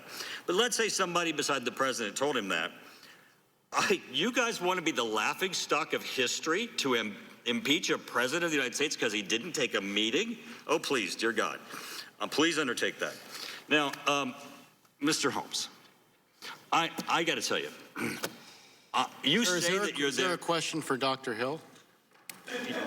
Mr. Holmes, in your testimony, you said that Sondland said he loves your ass, and also said he'll do anything that you want. Mr. Holmes, that information had nothing whatsoever to do with the subject matter of any of these hearings. It was anecdotal, it was extraneous. Your statements that your interests are protecting Ukraine are very dubious when you embarrass President Zelensky by making those statements that you didn't have to make. Who cares that Ambassador Sondland said that? And you know you didn't embarrass Ambassador Sondland, you embarrassed Zelensky, because you know he got asked this question in his own country, and people are hearing that statement as if it's true. Time of the gentleman has expired. It's totally dubious of you to for you to do Mr. Carson, that. you are recognized. I yield back. Thank you, Chairman. Thank you both for your service. Dr. Hill, I'd like to talk a little bit more in depth about Chief of Staff Mick Mulvaney's role in the events under investigation. You testified, ma'am, that Mr. Mulvaney and Ambassador Sondland were both involved with a letter President Trump sent to the Ukrainian president on May 29th, congratulating him on his inauguration. Do you recall that, ma'am? I did, yes. And towards the end of that letter, President Trump closed with, quote, I would like to invite you to meet me at the White House in Washington, D.C. as soon as we can find a mutually convenient time, end quote. Dr. Hill, was this congratulatory letter drafted through the normal procedures at the NSC that the NSC uses to send letters to foreign heads of state? The first part of it was, except the last paragraph. You also testified that Ambassador Sondland told you that he had dictated that line to the president, and that Mr. Mulvaney, he told Mr. Mulvaney to add that to the letter. Is that correct, ma'am? That's correct. You said that you were nervous about that. Why were you nervous, Dr. Hill? Because at this juncture, it had become quite apparent that the president wasn't very keen on having a meeting with Mr. Zelensky for all the reasons that we've been trying to lay out today. And we were, once one puts in a letter like that, you raise the expectation of an invitation coming shortly. Dr. Hill, you also testified, ma'am, that Ambassador Sondland was frequently meeting with Mr. Mulvaney. Mr. Giuliani's campaign of lies ultimately led to Ambassador Yovanovitch being recalled from her post in April 2019. You've also testified, ma'am, that her removal was pretty dispiriting and a turning point for you. Can you explain to us why, ma'am? Well, again, as we've all made clear, Ambassador Yovanovitch, and you saw for yourselves in her deposition, is a person of great integrity. She's one of our finest foreign service officers, career foreign service officers. And if there'd been a decision to remove her, to replace her with a political appointee, again, that is perfectly within the rights of the president. Sometimes it's highly advisable, in fact, to emphasize to a country just exactly how close the relationship is likely to be, to have an appointee who is close to the president if it's an important relationship. But what was dispiriting was all of the accusations that were being fired at Ambassador Yovanovitch, leading her to be tweeted, including by members of the president's family. We all firmly believe that Mr. Giuliani and others, including the people who were recently indicted, the Ukrainian American gentleman, had for some reason decided that Ambassador Yovanovitch was some kind of personal problem for them. And that they had then decided to engage in just the kinds of things we've been discussing about. And frankly, she was an easy target as a woman. And I'm very sorry to hear about what's happened to Congressman Stefanik. And I think that this just illustrates the point and the problem that we're dealing with here today. Certainly. I was also struck by your testimony that you were also the target of false accusations during your time in the Trump administration. You testified, ma'am, about receiving hateful calls and being accused of being, quote, a mole in the White House. You testified about death threats and calls at your home. Is that right? That's correct. That was in 2017. Well, I'm sorry you've had to go through all of this, ma'am. You don't strike me as a woman who is easily deterred. You're not easily deterred, are you, Dr. Hill? I'm not, no. Thank you both for your service. I yield back, Chairman. Thank you, sir. I thank the gentleman for yielding.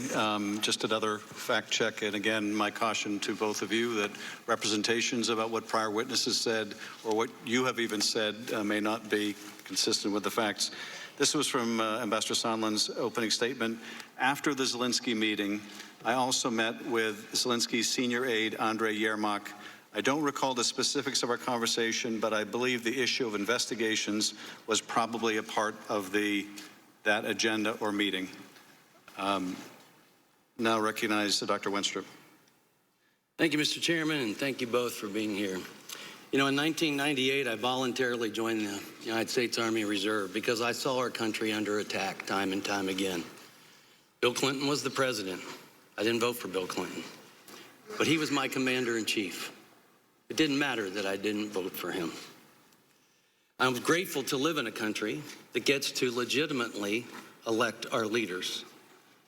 And I've been to places where people don't get to, and it's not pretty. And I respect our system, and I accept the results that are determined by the American people. I deployed to Iraq 2005, 2006 as an Army surgeon with soldiers from many backgrounds. The most important thing was we were all Americans. That was first and foremost. In our mission, we treated our troops, we treated the enemy, winning over the hearts and minds of people that never knew us because of their dictator, Saddam Hussein, who told them that we were responsible for all their problems, and that was his narrative. And speaking of narratives, Dr. Hill, I'm sorry, I have to say this. You said based on statements you've heard that some in this committee believe Russia did not conduct a campaign against our country is false. That's Mr. Schiff's narrative. That's where you've heard it. We did a whole report on it. And we agree that Russia has done this since the Soviet Union, and they've actually gotten better at it. That's a problem. But at the same time, certain Ukrainians did work against candidate Trump, some with the DNC.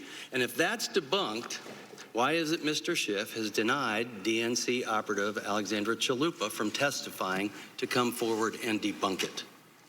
I ask America, was it good for the country for the DNC and the Clinton campaign to pay Christopher Steele to dig up fake dirt with other foreign service sources on their political rival? Was it good for America to claim having evidence of the president colluding with Russians when he did not, costing the taxpayer millions and being debunked by special counsel? I'd say the false narrative got caught. Was it good for the country, for Americans and foreigners alike, to attempt to entrap members of a United States presidential campaign, specifically the Trump campaign? Sadly, I've come to believe through all this that some in power do think it's good. They think it's okay.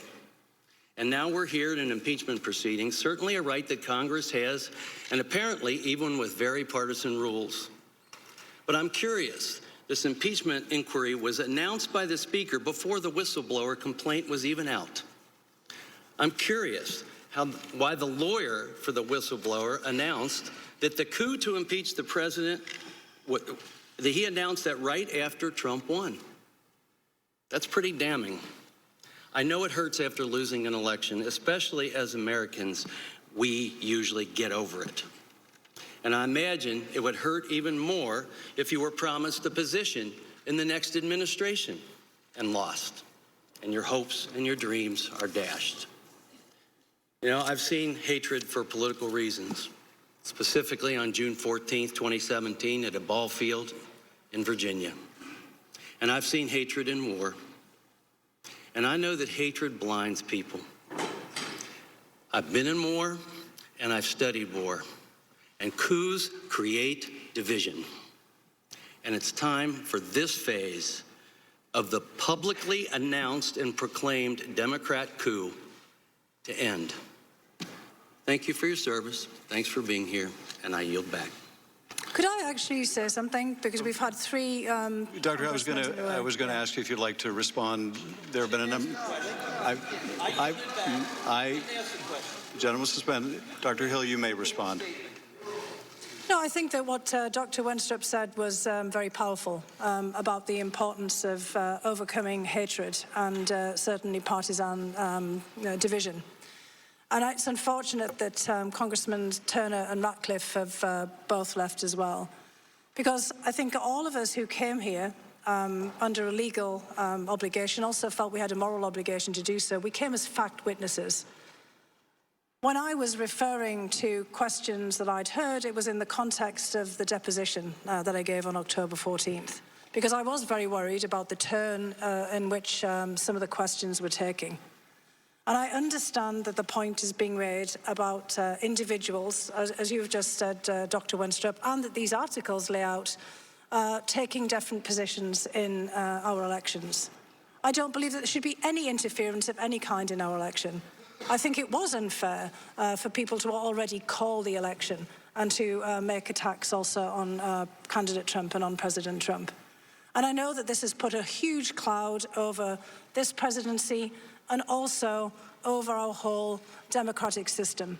That's actually why, as a non-partisan person and as an expert on Russia and an expert on Vladimir Putin and on the Russian security services, I wanted to come in to serve the country to try to see if I could help. I heard President Trump say that he wanted to improve the relations with Russia. I believe we have to. We can't be in this unending confrontation with Russia. We have to find a way to stabilize that relationship and to professionalize that relationship, as well as to stop them from doing what they did in 2016 again in 2020. This is really the crux of the issue that I and others are trying to put across, and I think that you've put across very eloquently. The other matters related to this inquiry, we're here just to provide what we know and what we've heard. I understand that for many members this may be hearsay. I've talked about things I heard with my own ears. I understand that Ambassador Sondland has said a lot of things. I've told you what he told me and what others told me. A lot of other people have said things to me again as well, and also to Mr. Holmes, and we're here to relate to you what we heard, what we saw, and what we did, and to be of some help to all of you in really making a very momentous decision here. We are not the people who make that decision. And I do, again, want to underscore what you said here, Dr. Wenstrup. It was very eloquent and very moving about your service and trying to bring us all together again as Americans. We need to be together again in 2020 so the American people can make a choice about the future and about make their vote in a presidential election without any fear that this is being interfered in from any quarter whatsoever. So I just want to thank you for making what I think was also a very elegant and eloquent and heartfelt defense. Thank you, Dr. Hill. Ms. Spear. Mr. Chairman, thank you. And Dr. Hill, Mr. Holmes, thank you both for being fact witnesses. We are here as fact finders, and we appreciate very much your presentations. Dr. Hill, I want to verify this story. I understand that when you were 11 years old, there was a schoolboy who set your pigtails on fire, and you were taking a test. You turned around and with your hands snuffed out the fire and then proceeded to finish your test. Is that a true story? It is a true story. I was a bit surprised to see that pop up today. It's one of the stories I occasionally tell because it had some very unfortunate consequences afterwards. My mother gave me a bowl haircut. So for the school photograph later in that week, I look like Richard III, or as if I'm going to be in a permanent... Well, I think it underscores the fact that you speak truth, that you are steely, and I truly respect that. Let me move to your testimony in your deposition.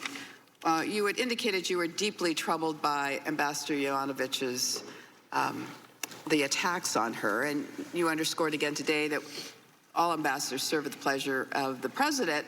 And certainly in the case of Ambassador Yovanovitch, she could have just asked her to come home.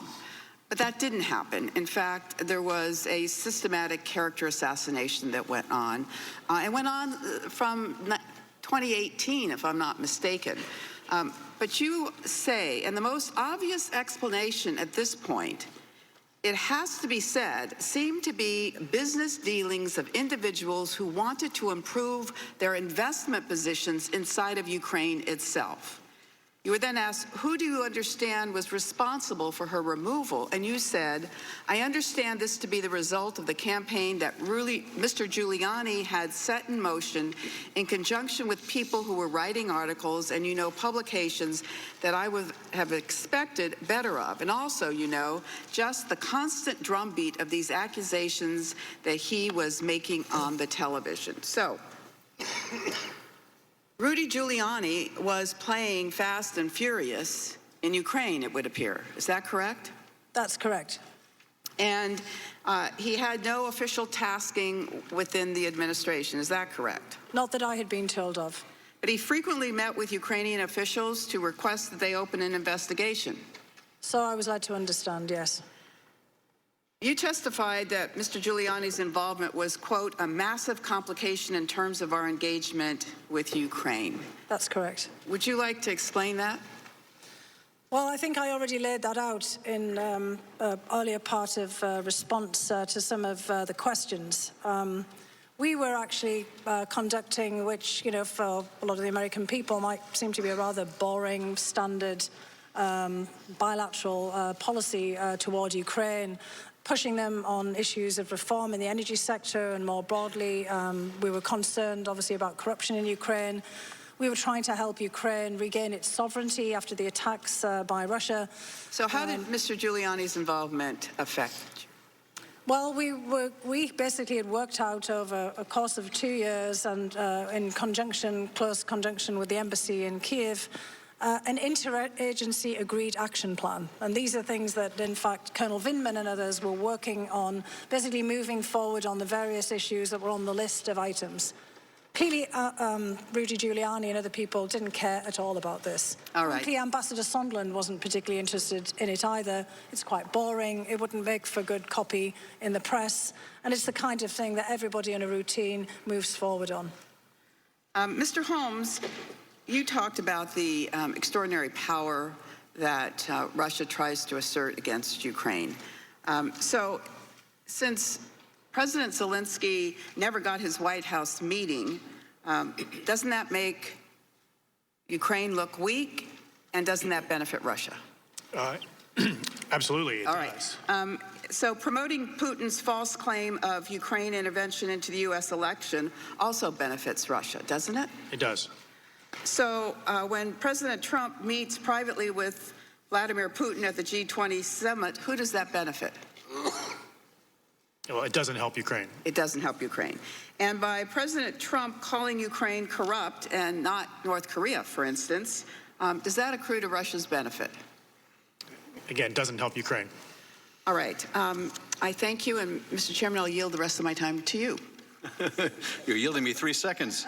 Not even I can make use of 3 seconds. Mr. Stewart. Thank you. Dr. Hill, Ms. Holmes, thank you for being here. I actually have no questions for you that haven't already been asked or made any points that haven't already been made. And I guess I'll just conclude by something I've said before. This Impeach-a-Palooza tour finally comes to an end. I mean, a year of resistance, 2.5 years of these absurd accusations against the president of Russian collusion. We've gone from quid pro quo to bribery to extortion, 7 weeks of hearings, 16 secret closed-door sessions, 12 public hearings now, of which you are the last, hundreds of hours of testimony. And I really think that for those who hate the president, they haven't changed their minds. But there's a lot of Americans who look at this and they think, is that it, really? You're going to impeach and remove a president for this? Now, like I said, if you don't like the president, you've already come to that conclusion. Many people wanted this 3 years ago. But for a lot of Americans, they really look at that, and they can see this. No evidence, zero evidence of any bribery, zero evidence of extortion, zero evidence firsthand of any quid pro quo. And yet, impeachment is almost inevitable. And why? Because the leadership of this committee has been unfair and dishonest. And I know we hear these crocodile tears from some of my colleagues who are heartbroken because they finally have to impeach this president. And we know that's absurd. There's no heartbroken. There's no prayerful tears over this. They're giddy over this. And there's not a person in the country who doesn't know that. Everyone knows what they're going to do next. They're going to impeach the president and they're going to send it on to the Senate. But that is the good news. That's good news. You know, we've all been to a concert. You got the warm-up band, and then you got the main act. And what we've seen here is the warm-up band. This is kind of like the Sioux City Crooners. This is a band that no one's ever heard of. But the warm-up band is over, and now we're going to go on to the main event, and that's in the U.S. Senate. And in the U.S. Senate, there won't be any secret testimony.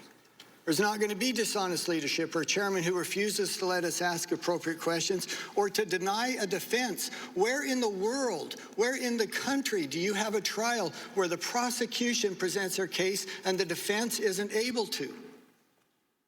So we'll finally be able to get to the truth. And so I'm talking now to my colleagues in the Senate. These are some of the witnesses that you need to call, and these are some of the questions that you need to ask. First, you have to hear from the whistleblower. Now, they can choose to do that in closed session if they want to. I leave that up to them. But you can't initiate an impeachment of the President of the United States and not have to answer some questions. Who did he get his information from? Did he have the classification and the clearances to get that information? What's his relationship with Vice President Biden? Who has he shared that information with, including some members of the committee here? I think our own chairman needs to be called. What interactions did he or his staff have with the whistleblower? Did they help to coordinate or in any way facilitate the complaint? Did they coordinate and facilitate him counsel? What about Hunter Biden? How did he get his job? What did he do to earn his salary? And here's the key to this. Look, if he goes there and makes money, knock yourself out. I don't care. But I want to know, did he have officials or conversations with government officials? And was government policy changed at a particularly high level because of some of those? Devin Archer, former board member from Burisma. Alexandria Chalupa, former DNC official who admitted she provided anti-Trump information to the DNC and to Hillary Clinton. Nellie Orr from Fusion GPS, who helped to create the ridiculous Steele dossier. I'd like to remind us what I said yesterday. The American people expect a lot in politics. They understand the tussle, the fight, the debate, but they also expect basic fairness. And these proceedings have been anything but fair. The Senate has an opportunity to fix that. I am confident they will, and I look forward to them completing the job that we could have done here. And with that, I will yield back. Mr. Quigley. Thank you, Mr. Chairman. Thank you both for being here. Dr. Hill, when we last left July 10th, I believe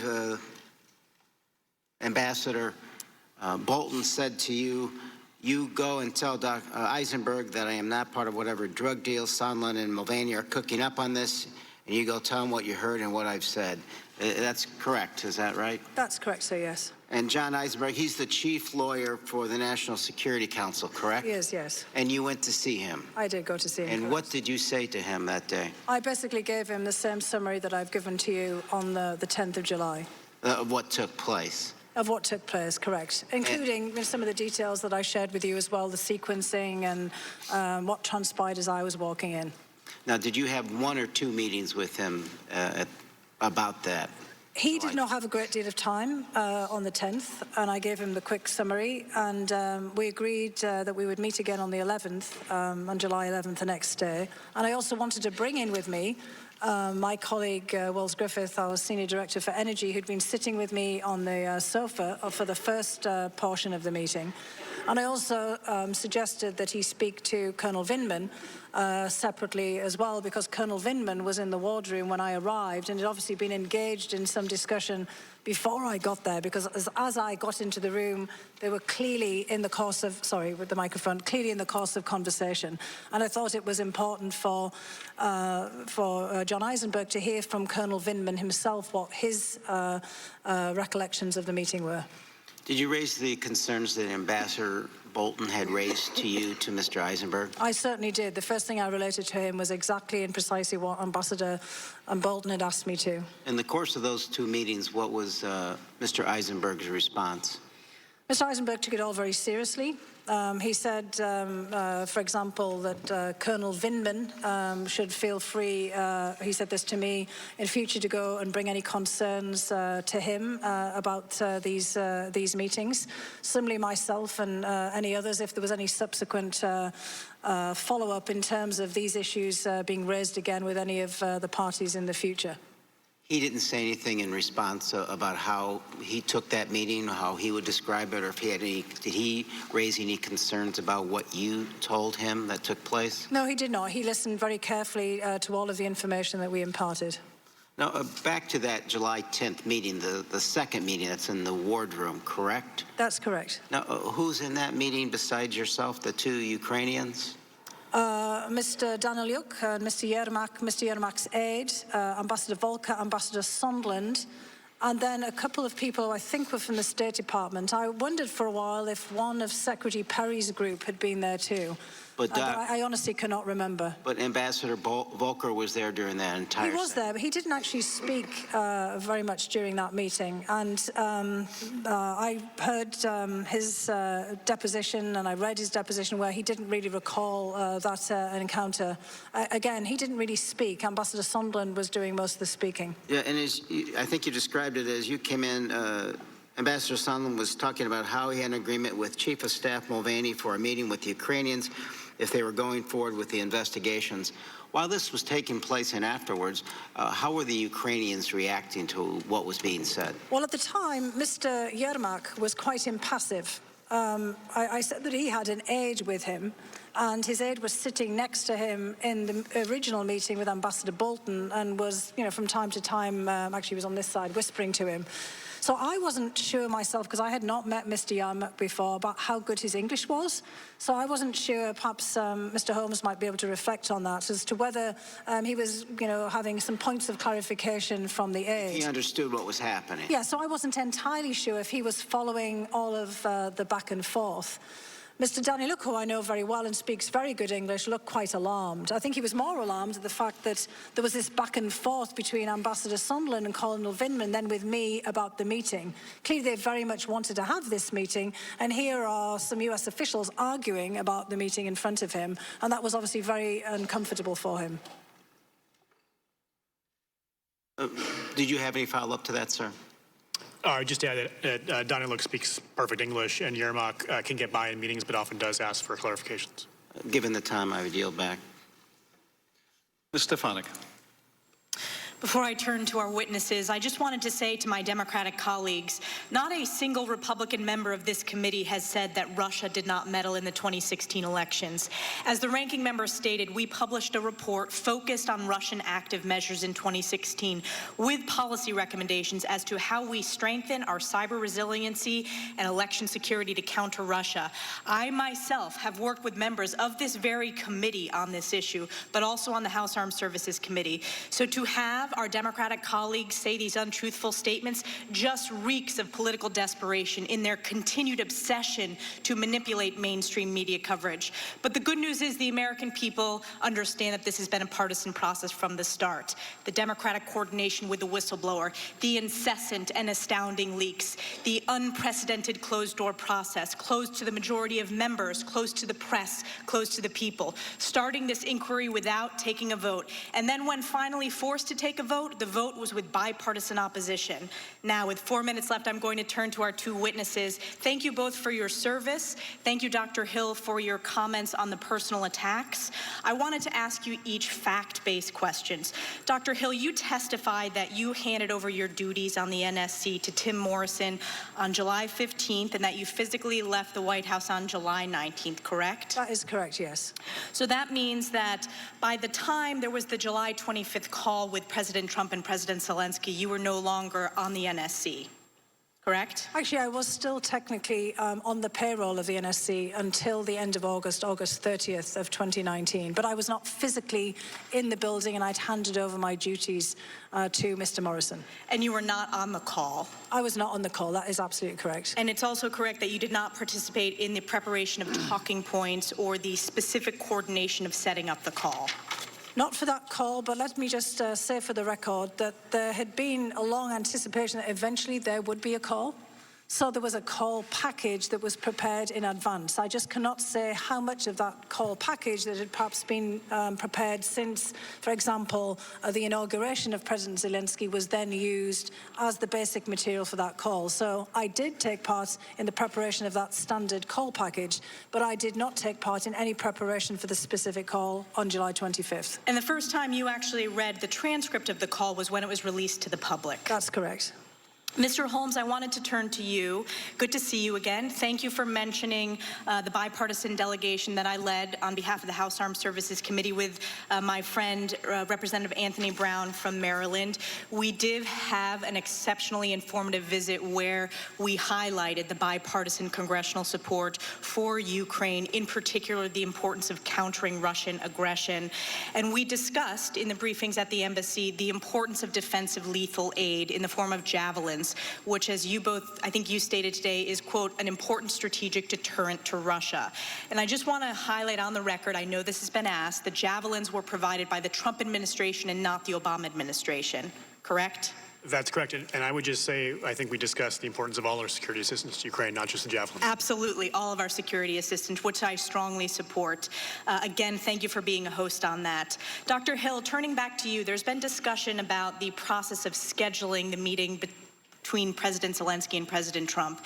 And you testified that there was hesitancy to schedule this meeting until after the Ukrainian parliamentary elections. Is that correct? That is correct, yes. And that's because there was speculation in all analytical circles, both in Ukraine and outside the Ukraine, that Zelensky might not be able to get the majority that he needed to form a cabinet, correct? That is correct. And you also testified that another aspect of the NSC's hesitancy to schedule this meeting was based on broader concerns related to Zelensky's ability to implement anti-corruption reforms. And this was in specific relation to Ukrainian oligarchs who basically were the owner of the TV company that Mr. Zelensky's program had been a part of. Is that correct? That is correct. You know, just distilling this down to the key facts, I wanted to ask both of you three key questions. So the fact of the matter is Ukraine ultimately did receive the aid, correct, Mr. Holmes? Ultimately. Yes, and Dr. Hill? Correct, ultimately. And there was no investigation into the Bidens, correct, Mr. Holmes? They did not open a new investigation into the Bidens. No. Correct. And Dr. Hill? Correct. And there was, in fact, a meeting between President Trump and President Zelensky ultimately at the UN. Is that correct? The president invited Zelensky to the Oval Office at a date undetermined. That has not yet happened. The meeting at the UN. President Trump and President Zelensky met at the UN. They did, but not in the Oval Office. But they did have a meeting at the UN. They did, ma'am. And Dr. Hill, they did. Okay, thank you. I yield back. Mr. Swalwell. Dr. Hill, yesterday I think a lot of Americans were scratching their heads as Ambassador Sondland testified that on September 9 he calls the President of the United States and just says broadly, "What do you want from Ukraine?" And the President says, "There's no quid pro quo. There's no quid pro quo." It's like being pulled over for speeding and being asked, "Do you know how fast you're going?" and saying, "I didn't rob the bank. I didn't rob the bank." But your testimony today is that on July 10 of this year, you told one of the president's lawyers that you had concerns that a White House meeting was linked to investigations. Is that right? That's correct, based on what Ambassador Sondland said in the wardroom. And so as early as July 10, the president's lawyers had knowledge that there was at least concern by a presidential employee about a linkage. Is that right? That's correct. Dr. Hill, just like you, we are trying to account for all the president's men. You had that same concern when you saw Mr. Sondland's emails and you saw people who were outside the channels that you had been working on. So I want to walk you through something you told us earlier. You said that you have evidence that as recently as this year, President Trump believes someone named Cash was the Ukraine director. Is that right? It's not really evidence. And look, I want to be very clear about this. I was asked a question about this in my deposition. I did not raise it. And to be honest, I was surprised that I was asked the question. But you heard that name Cash. Is that right? I did, but again, it was in passing, and I explained the circumstances in which this came up. But I was asked a question in the course of my deposition about it. And the only person at the time who worked at the National Security Council was Kash Patel. Is that right? It was the only person that I could think of. And Kash Patel, prior to working for the National Security Council from 2017 to 2018, worked for Ranking Member Nunes. Is that right? I actually only found that out after the fact. And because I wondered why I was being asked about him, so I went and looked this up. And Dr. Hill, you cautioned us on the dangers of members of this committee, perhaps peddling any Ukrainian conspiracy theories that could benefit Russia. And I want to ask you if you have heard the name Lev Parnas of Ukraine, someone in this investigation who was influencing President Trump and Rudy Giuliani about some of the debunked conspiracy theories you referenced earlier. I have heard his name, yes. Are you aware that Mr. Parnas was indicted on October 10 for making foreign contributions to Republicans in U.S. elections? I am aware of those reports, yes. Are you aware of yesterday's Daily Beast story reporting the indicted Ukrainian Lev Parnas has been working with Ranking Member Devin Nunes on Mr. Nunes's overseas investigations? I am not aware of that. Mr. Chairman, I asked unanimous consent to put into the record the Daily Beast story. Lev Parnas helped Rep. Devin Nunes's investigations from yesterday. First two paragraphs reading, Lev Parnas, an indicted associate of Rudy Giuliani, helped arrange meetings and calls in Europe for Rep. Devin Nunes in 2018. Parnas' lawyer, Ed McMahon, told the Daily Beast. Nunes' aide, Derek Harvey, participated in the meetings, the lawyer said, which were arranged to help Nunes' investigative work. McMahon didn't specify what those investigations entailed. Without objection. Mr. Chairman, you have been falsely accused throughout these proceedings by the ranking member as being a quote-unquote fact witness. Now, if this story is correct, the ranking member may have actually been projecting. And in fact, he may be the fact witness if he is working with indicted individuals around our investigation. But I want to go to what this is really all about. First, it's your credibility, Mr. Holmes. And can you tell us and confirm that in 2014, you received the William Rivkin Constructive Dissent Award from the Obama administration State Department? Yes, sir. And that was for dissent that you brought up against an administration policy, is that right? That's right. Congratulations, and thank you for speaking up in the way that you did. But what we're really here about is what you're working on in Ukraine. And I want you to take a look at the picture. Who do you see in the foreground of that photo? President Zelensky. That's a photograph in May 2019, where newly elected President Zelensky visited the Luhansk region in eastern Ukraine. It was his first visit to the front lines of Donbass as president. Can you just tell tax-paying Americans why it's so important that our hard-earned tax-paying dollars help President Zelensky and the men standing beside him fight against Russia in this hot war? Absolutely, sir. President Zelensky was elected on an overwhelming majority to defend Ukrainian interests. This is at a time when Ukrainians are defending their sovereignty, their territorial integrity on Ukrainian soil from Russian-backed soldiers who are attacking them. As I said, 14,000 Ukrainian lives lost in this war so far. As I mentioned, a few this week already. And this is a hot war. This is not a frozen conflict. People are shooting at each other and dying, being injured every single week. And despite the ongoing war, they're still trying to pursue peace. President Zelensky, even right now, is trying to pursue a summit meeting with President Putin in order to try to bring this war to a conclusion so that they can move on with all of the difficult things they need to do in terms of building the economy and reforming the judiciary and whatnot. And I want to add just one other thing, sir, if I may. Mr. Turner had suggested earlier that I'd somehow embarrassed President Zelensky. I have the deepest respect for President Zelensky. This is a guy of Jewish background from a post-Soviet industrial suburb in southern Ukraine who made himself one of the most popular entertainers in the country and somehow got elected president, and he's not going to miss that opportunity. This is a Ukrainian patriot. This is a tough guy, and frankly, he withstood a lot of pressure for a very long time. And he didn't give that interview. I have the deepest respect for him. The Ukrainian people also have the deepest respect for him. They've chosen him to help deliver the full measure of promise of their revolution of dignity, and I think he merits all of our respect. Thank you. And Mr. Chairman, I ask unanimous consent to enter the May 27 photograph depicted on the screen into the record. Without objection, Mr. Hurd. Thank you, Dr. Hill. Mr. Holmes, for your years of service to this country, and I appreciate y'all being here today. Throughout this process, I have said that I want to learn the facts so we can get to the truth. So why are we here?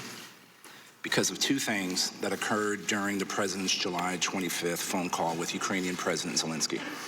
The use of the phrase, "do us a favor," though, in reference to the 2016 presidential election, and the mention of the word Biden.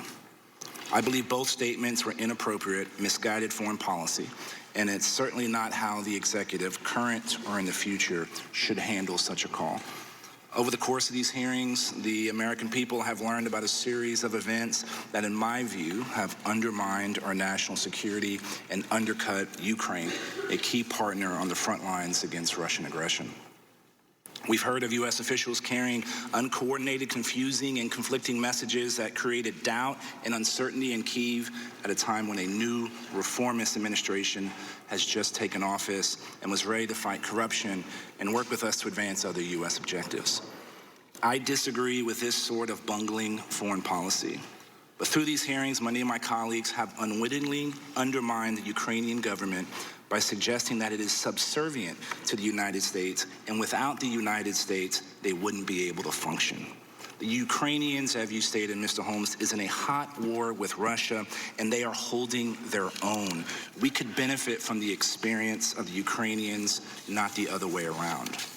While I thought the Intelligence Committee would actually be engaged in oversight of the intelligence and national security communities, unfortunately, we are not. We're here talking about one of the most serious constitutional duties we have as members of Congress, the impeachment and removal of the President of the United States. Over the past weeks, we've learned a few things. The officials on the July 25th call have many different opinions on whether the call was concerning or not, and just because Vice President Biden is running for president does not mean that corruption related to Burisma, Ukraine's largest natural gas company, and Americans' ties to it are not concerning. There's also a lot we do not know. We have not heard from Rudy Giuliani. We haven't heard from Hunter Biden. I'd like to know more about both of their activities, why they talk to whom and to whom. Despite promises from Chairman Schiff, we have also not heard from the whistleblower, something that can occur in a closed setting without violating his or her anonymity. We need to understand the motivations and level of coordination that happened prior to his or her submission of the complaint. Over the past few weeks and even today, it's been reiterated. In 2017, the Trump administration made the decision to provide lethal defensive aid to Ukraine after the Obama administration refused to do so. Ukraine is receiving all the security assistance as directed by Congress. President Zelensky has undertaken significant anti-corruption efforts, including eliminating the parliamentary immunity from prosecution. And again, Mr. Holmes, you mentioned this today, under President Zelensky's leadership, we have finally seen some progress this fall towards ending the Russian occupation of eastern Ukraine. So where does this leave us? An impeachable offense should be compelling, overwhelmingly clear, and unambiguous, and it's not something to be rushed or taken lightly. I've not heard evidence proving the president committed bribery or extortion. I also reject the notion that holding this view means supporting all the foreign policy choices we have been hearing about over these last few weeks. To paraphrase Tim Morrison's testimony this week, every day the national conversation on Ukraine is focused on impeachment, not the conflict in the Donbass, not the illegal occupation of Crimea, not the need for reforms in Ukraine's government economy. It's a day where we are not focused on our shared national security interests with Kyiv. I hope that we won't let this very partisan process keep us from agreeing on how a free and prosperous Ukraine is important to the security of the Ukrainian people, the United States of America, and the rest of the world. Mr. Chairman, before I yield back my time, I'd like to make a statement for the record that has this committee been given proper notice as required by House Rule 11, Clause 2G3, that a business meeting was to follow last night's hearing, and had Mr. Conaway's point of order been appropriately recognized, I would have voted no on the committee's first motion to table during last night's impromptu meeting, and I yield back the balance of my time. Mr. Castro. Thank you, Chairman. Thank you, both of you, for your testimony today. I first want to say, because I think it shouldn't go unmentioned, that the characterization just a few minutes ago by one of my Republican colleagues of this proceeding, I think, is vile, irresponsible, and dangerous. And I want to remind us why we're here. Because somebody in government, a whistleblower, felt that it was important enough to get other people in government's attention that the president may have committed a wrong act. We have now heard and seen substantial evidence that the president, in fact, tried to trade a political favor for official government resources. The most damning words come from no one else but the president himself on that phone call with the Ukrainian president, where he asked for a favor. He mentions investigations, he mentions the Bidens and Burisma. However, as Mr. Holmes has testified, Mr. Holmes also overheard the president speaking to his hand-picked ambassador, Ambassador Sondland, about investigations. Mr. Holmes has also said that in the office, everybody knew, or many people knew at least, that there was the president wanted an investigation of the Bidens. In addition, although Mick Mulvaney and Rudy Giuliani have not come before this committee, Mick Mulvaney and Rudy Giuliani have spoken publicly on the issue of investigations. Mick Mulvaney, the president's chief of staff, the person who usually works with the president the most day in and day out, went in front of the White House press corps and basically admitted that an investigation had something to do with holding up the aid, and admitted that this process was politicized. Rudy Giuliani, the president's personal lawyer, also essentially admitted that these investigations were at issue. He said that he thinks he did nothing wrong because he was working at the direction of the president. So we have seen substantial evidence and heard substantial evidence of wrongdoing by the President of the United States. And this Congress will have to continue to take up this very important issue to the American people. My concern today is also, I feel as though the cancer of wrongdoing may have spread beyond the president and into others of the executive branch. And I want to ask you a few questions about that. Before I do, I'd like, Chairman, to enter two articles into the record, if I could. One of them is headlined, "After Boost from Perry, Backers Got Huge Gas Deal in Ukraine." The other one is titled, "Wall Street Journal, Federal Prosecutors Probe Giuliani's Links to Ukrainian Energy Projects." Mr. Holmes, thank you, Chairman. You indicated that Secretary Perry, when he was in the Ukraine, had private meetings with Ukrainians. Before he had those private meetings, in a meeting with others, including yourself, I believe, he had presented a list of American advisors for the Ukraine energy sector. Do you know who was on that list? Sir, I didn't see the names on the list myself. Do you know if Alex Cranberg and Michael Blazer were on that list? I have since heard that Michael Blazer's on the list. Was it before Secretary Perry did this? We also heard in testimony before that Ambassador Sondland also had a private meeting with somebody. How unusual was it before these guys showed up for folks, diplomats, so to speak, or U.S. government officials, to have private meetings where they insist that nobody else be in the room?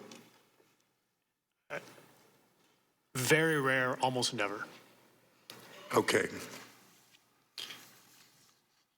And I want to ask you also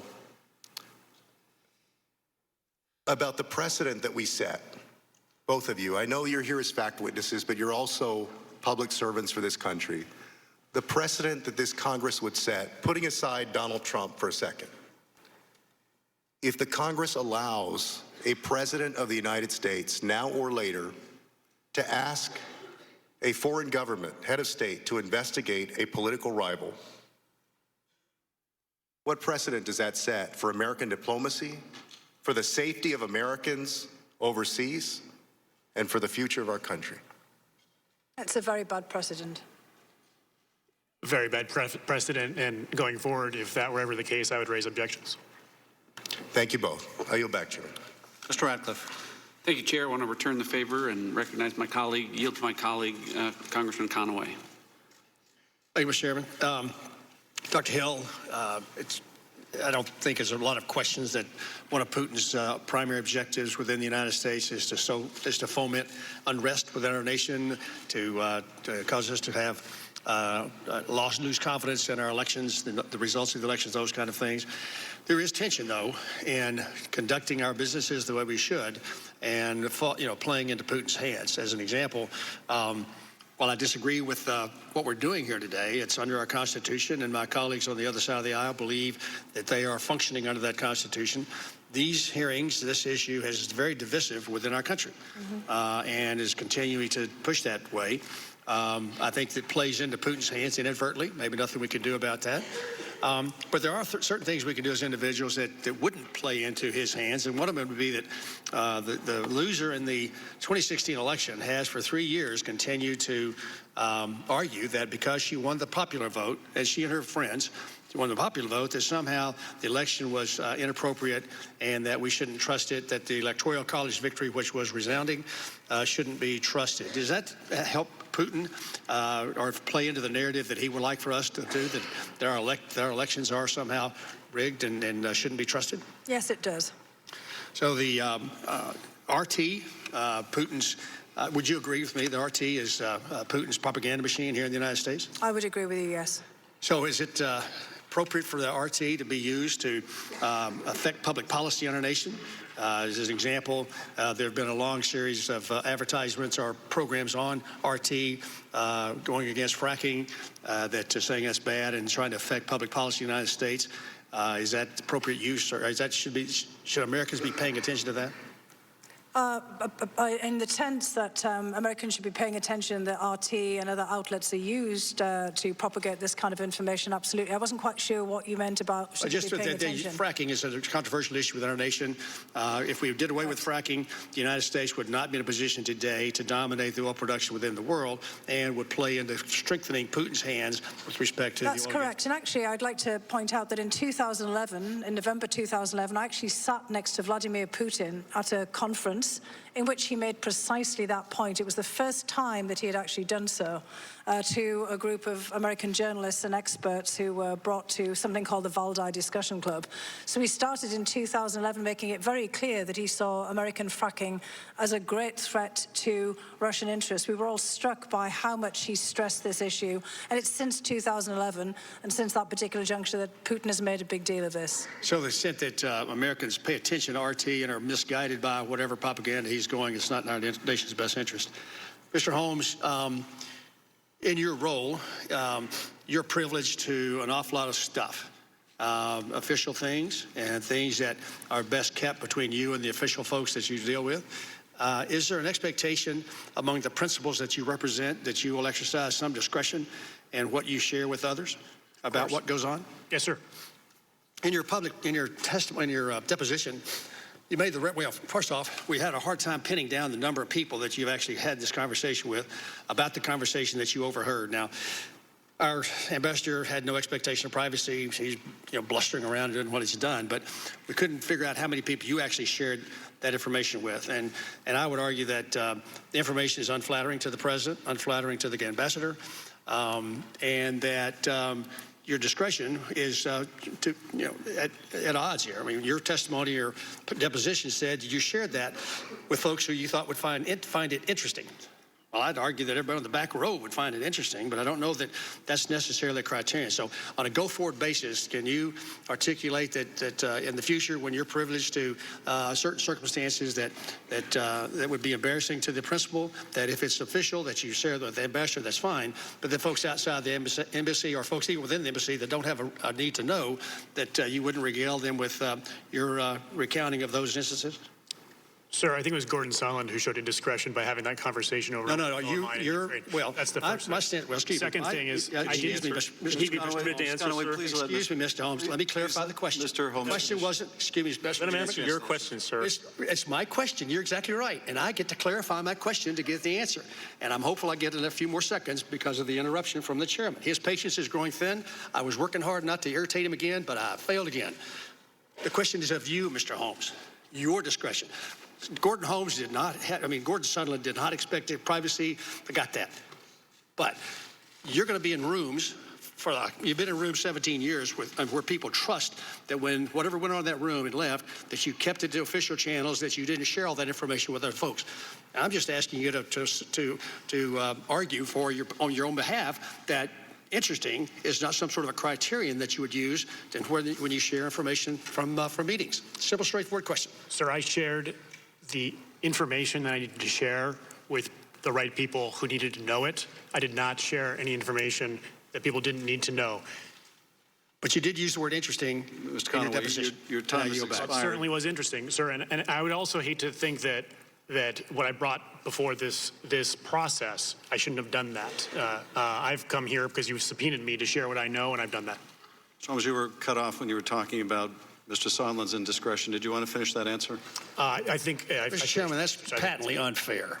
Ms. Conaway, as you've run this entire investigation. It's unfair, Ms. Conaway, to interrupt the witnesses as you have done repeatedly. Well, but you're certainly willing to interrupt me during my 5 minutes. You're the only person on this dais that has unlimited time. You have absolutely unlimited time. You're the only one that has abused that power, and you're continuing to do that. Conaway, the gentleman will cease. We allow the witnesses to answer the question, even if those asking the question don't want to hear the answer. Mr. Heck, you are right. Does that apply to you as well? Mr. Holmes, much has been made about the use of both regular and irregular foreign service or diplomatic channels. My reading of history is that American presidents have on occasion used irregular channels. Would you generally agree? Yes, sir. And my reading of history is that, generally speaking, however, those irregular channels have either been closely coordinated with the regular ones or at least in furtherance of American foreign policy and our national security interest. Would you agree? That's right, sir. And do you believe, sir, that Mr. Giuliani's efforts were closely coordinated with the regular channels, such as the ambassador to the Ukraine? No, they weren't. And were they in furtherance of the American foreign policy as you understood it? No, sir.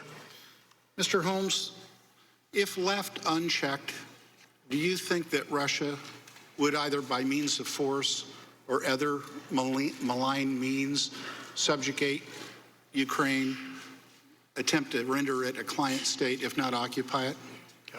Absolutely, sir. It's been said that without Ukraine, Russia's just a country, but with it, it's an empire.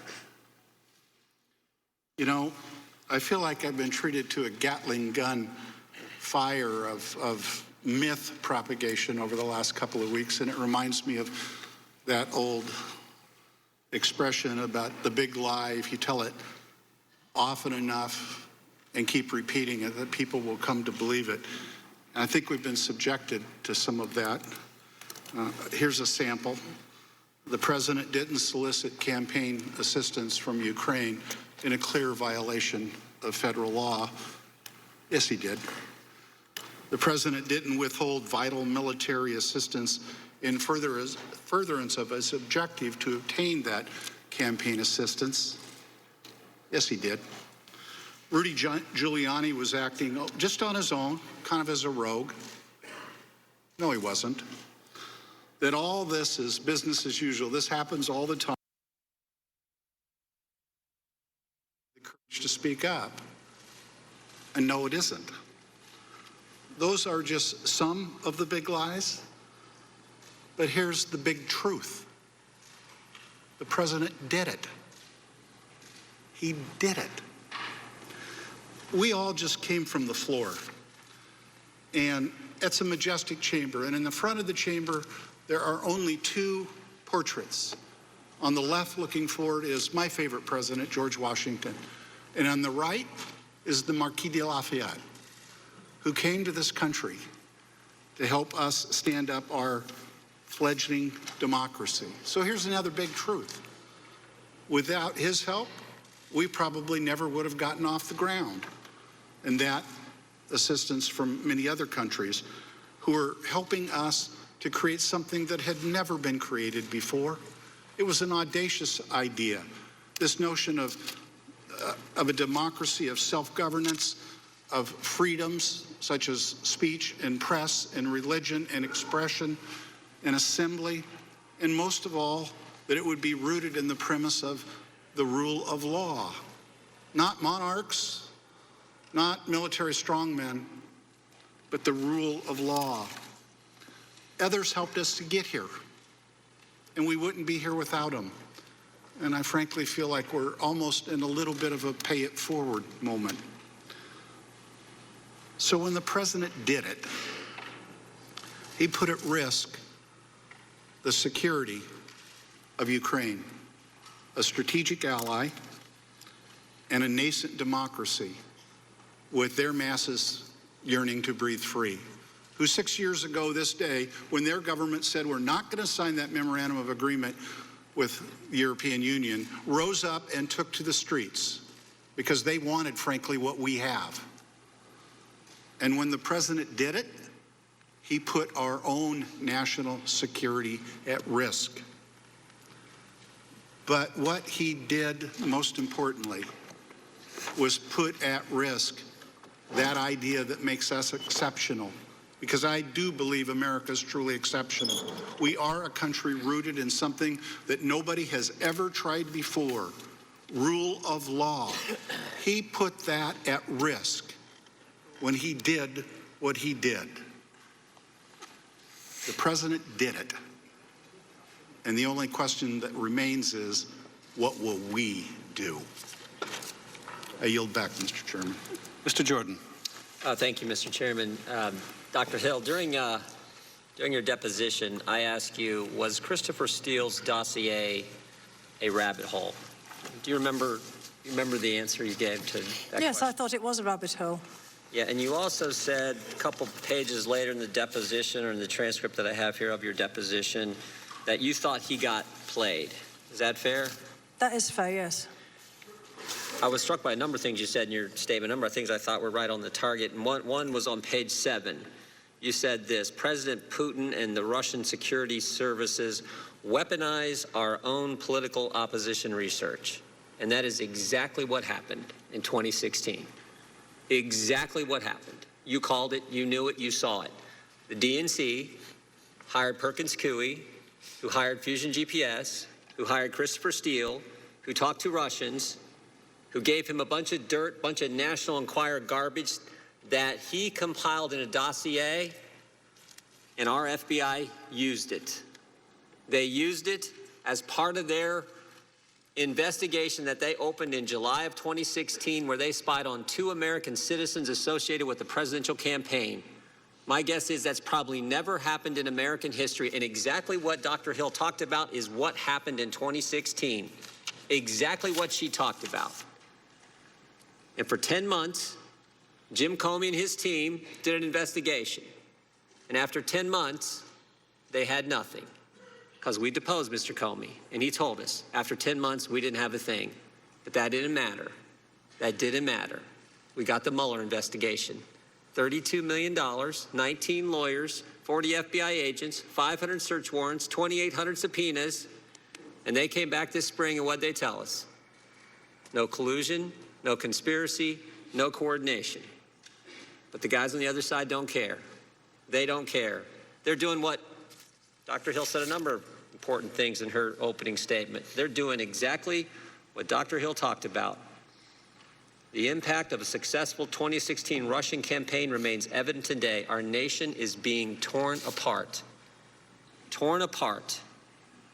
I've never seen it this divided. And it is not healthy. It is not healthy for our culture, our country, not healthy for our nation, but that's what these guys are doing. No conspiracy, no coordination, no collusion, but they don't care. Now this whole impeachment thing, as the witness said yesterday, without an announcement from Zelensky about an investigation, they weren't going to get a call with the president, they weren't going to get a meeting with the president, they weren't going to get aid from the United States.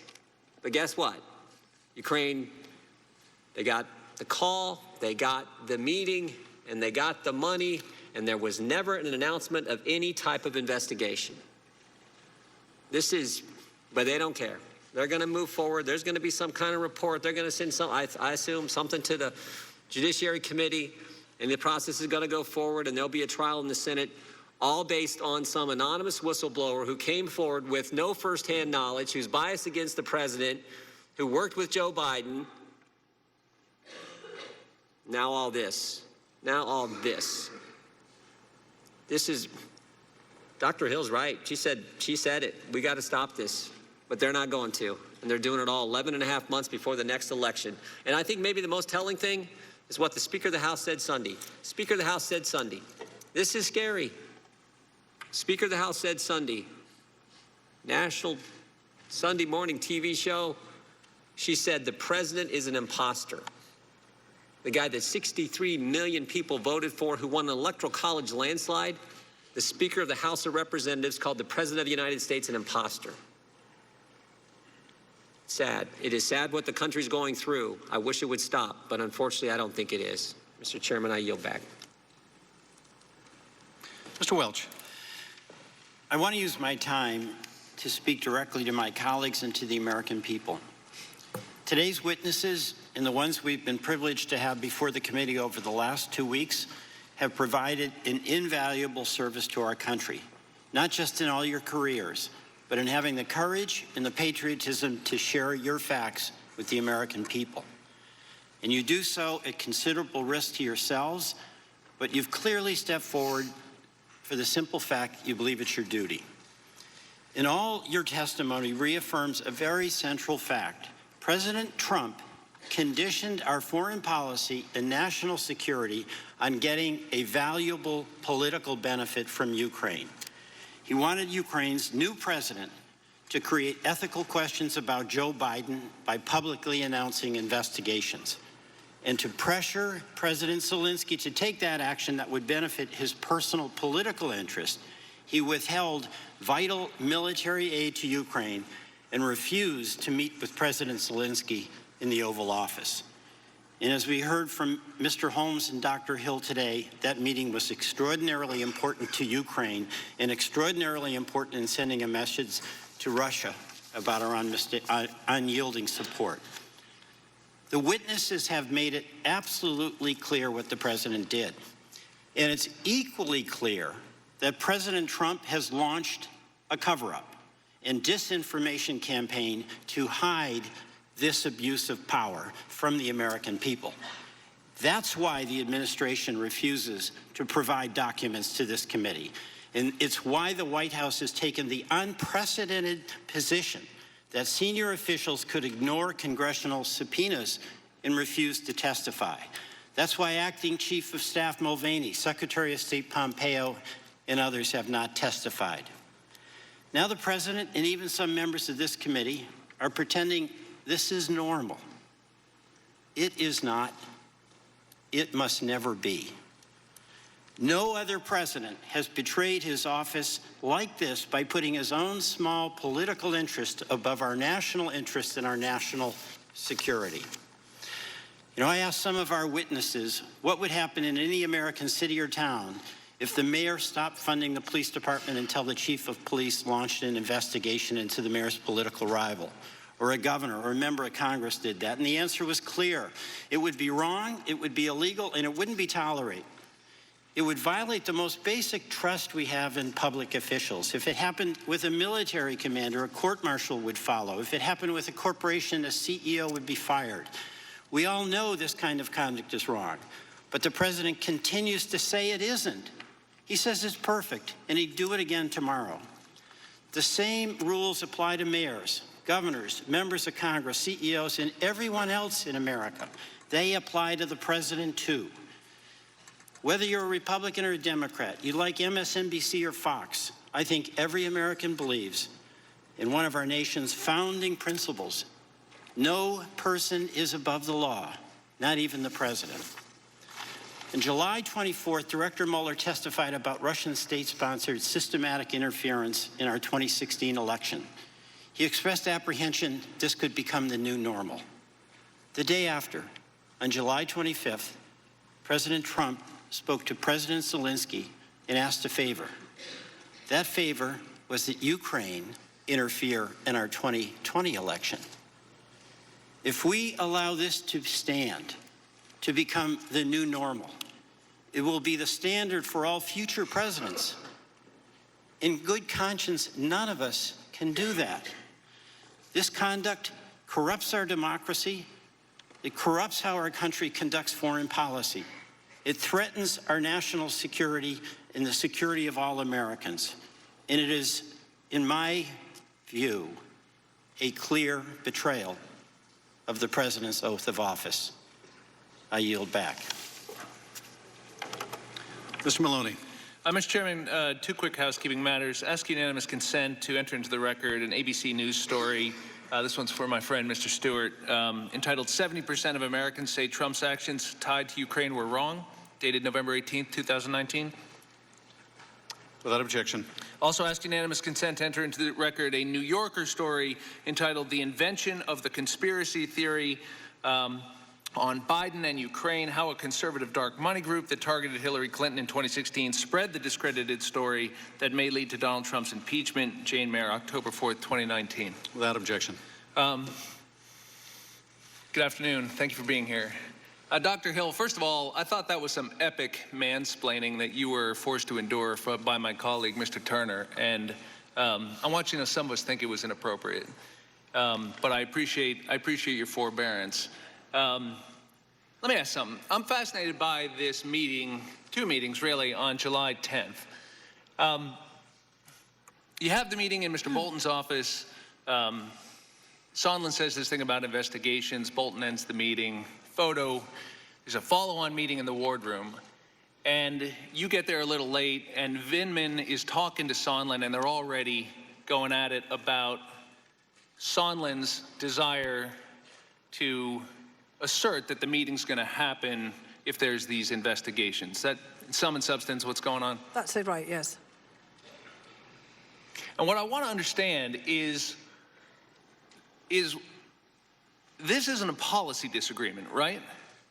No, that's correct. The source of your concern is not a policy disagreement, and it's not purely a procedural disagreement either, right? About how excuse me. I'm sorry, yes, it's not correct. It's neither policy nor is it procedure that's bothering you, or for that matter, the National Security Advisor, Mr. Bolton, right? Correct. I mean, it's not why he sends you down there to see how the meeting's going. Correct. And in fact, he instructs you to go to the lawyer. Ever been instructed to go report something to the NSC lawyer before? That was the first time. I've self-instructed a couple of times, but that was the first time I have been instructed to go. And why did he send you to report this to the lawyer? Well, he clearly wanted to have himself on the record as not being part of what was basically an agreement to have a meeting in return for investigations. And he wanted to make sure that I and Colonel Vindman were also not part of this as well, because remember, there was a corollary to this about not getting involved in domestic politics. Yes, I understand. And you, of course, did you concur with this concern that Mr. Bolton had? I did, because July 10th is really the first time that it crystallized for me that there was basically a different channel going on here. And I think you understand. A foreign policy channel and a domestic policy channel, and we're not in that other channel. Right, I think you described it as a political errand, and you were doing national security policy is how you distinguish those two channels. Is that fair? Right, and so is it fair to say that you felt it was improper what was occurring by Mr. Sondland in the wardroom? It was improper and it was inappropriate, and we said that in real time. And here's my point. If it was improper and you went so far as to report this to the lawyers, what was the nature of your disagreement with Mr. Sondland, who has come here and said he had no idea that Burisma meant Biden's until much, much later than July 10th? And of course, we know that he and Ambassador Volker had a blizzard of interactions with Mr. Giuliani. They were amending statements, proposed statements for the Ukrainian president. This went on all summer. And yet, how is it that you had this disagreement in front of the Ukrainians, would send them out into the hallway? At some point, did he ask, I'm just talking about an investigation of corruption generally. What are you getting so worried about? He didn't put it in that way, and I think, from listening to him in his depositions and in, what I've read of what he deposed, and he made it very clear that he was surprised that we had some kind of objection. You may remember that in his deposition and when he was here, he actually didn't remember the meeting in the same way. But I thought you said it was pretty obvious to you. Excuse me. Well, it was obvious to me, correct. I thought it was obvious to you that Burisma meant Biden's. Yes, it was. And you actually treated that as a pretty easy thing to understand. In fact, Mr. Morrison figured it out with a single Google search. But is it credible to you that Mr. Sondland was completely in the dark about this all summer? I mean, you had an argument about it. Didn't he say, what are you so worried about? It's not credible to me at all that he was oblivious to this. I'm sorry, I couldn't hear your answer. It is not credible to me that he was oblivious. He did not say Biden's, however, he just said Burisma. He said 2016, and I took it to mean the elections as well as Burisma. Well, I want to thank you both for your appearance here today. Yield back, Mr. Chairman. Ms. Demings. Thank you so much, Dr. Hill and Mr. Holmes, for your service. I have no doubt after today that we're a better nation because of it. We all know by now that in July of this year, President Trump sent an order to the Office of Management and Budget that congressionally approved military aid to Ukraine be put on hold. Both of you have expressed that Ukraine is the first line of defense against Russian aggression and expansion into Europe, that Russia's priority is to undermine the United States. Is that right, Dr. Hill? That's correct. Would you agree with that, Mr. Holmes? Yes. Dr. Hill, in your professional opinion, is it in the national security interest of the United States to support Ukraine with the much talked about military aid? Yes. Mr. Holmes? Yes. We've already said it several times today, and you've already testified that Ukraine is in war right now with Russia. Isn't it true, Mr. Holmes, that even though the security assistance was eventually delivered to Ukraine, the fact that it was delayed to a country that is actively in war signaled to Russia that perhaps the bond between Ukraine and the United States was weakening? Absolutely, absolutely. And even the appearance that the U.S.-Ukraine bond is shaky could embolden Russia to act in an even more aggressive way. That's correct. You also testified that it was, and I quote, the unanimous view of the Ukraine policy community that the aid should be released because supporting Ukraine is in our national security interest. Dr. Hill, why do you believe that the entire Ukraine policy community were unanimously in agreement? Well, we've had this experience before, and I just want you to indulge me for a moment. In 2008, Russia also attacked the country of Georgia. I was the National Intelligence Officer at that particular juncture, and we had warned in multiple documents to the highest levels of government that we believed that there was a real risk of a conflict between Georgia and Russia. And in fact, we also believed at that point that Russia might attack Ukraine. This was in 2008 when both Georgia and Ukraine sought a membership action plan in NATO. And Russia threatened them openly that if they proceeded with their requests for NATO membership, that there would be consequences. In the wake of the attack on Georgia, President Putin made it clear to the president of Georgia, Mikhail Saakashvili at the time, and this was related to me at the highest levels of the Georgian government, that Putin had said directly to Saakashvili, your Western allies, your Western partners promised a great deal. They didn't deliver. I threatened, I delivered. We had made all kinds of promises to Georgia and Ukraine in that time frame, and we didn't come through. So Putin is always looking out to see if there is any hint that we will not follow through on promises that we have made, because he will always follow through on a threat, as indeed he ultimately did. He threatened Ukraine in 2008, and it wasn't until 2014 when Ukraine tried to conclude an association agreement with the European Union that he struck. But he had been threatening this for the whole period since 2008. Thank you so much, Dr. Hill. And Mr. Holmes, what kind of message does it potentially send to other allies of the United States when military holds for assistance are imposed with absolutely no explanation? What kind of message does it send to our allies in terms of the good faith and good relationship with the U.S.? It calls into question the extent to which they can count on us. Policies change, but U.S. interests don't, at least not for those true public servants who are committed and dedicated to protecting our nation. Thank you both for being two of them. Mr. Christian Murphy. Good afternoon. Thank you so much for coming in, and thank you for your service. Dr. Hill, you stated in your deposition you've been accused of being a mole for George Soros in the White House, correct? That's correct.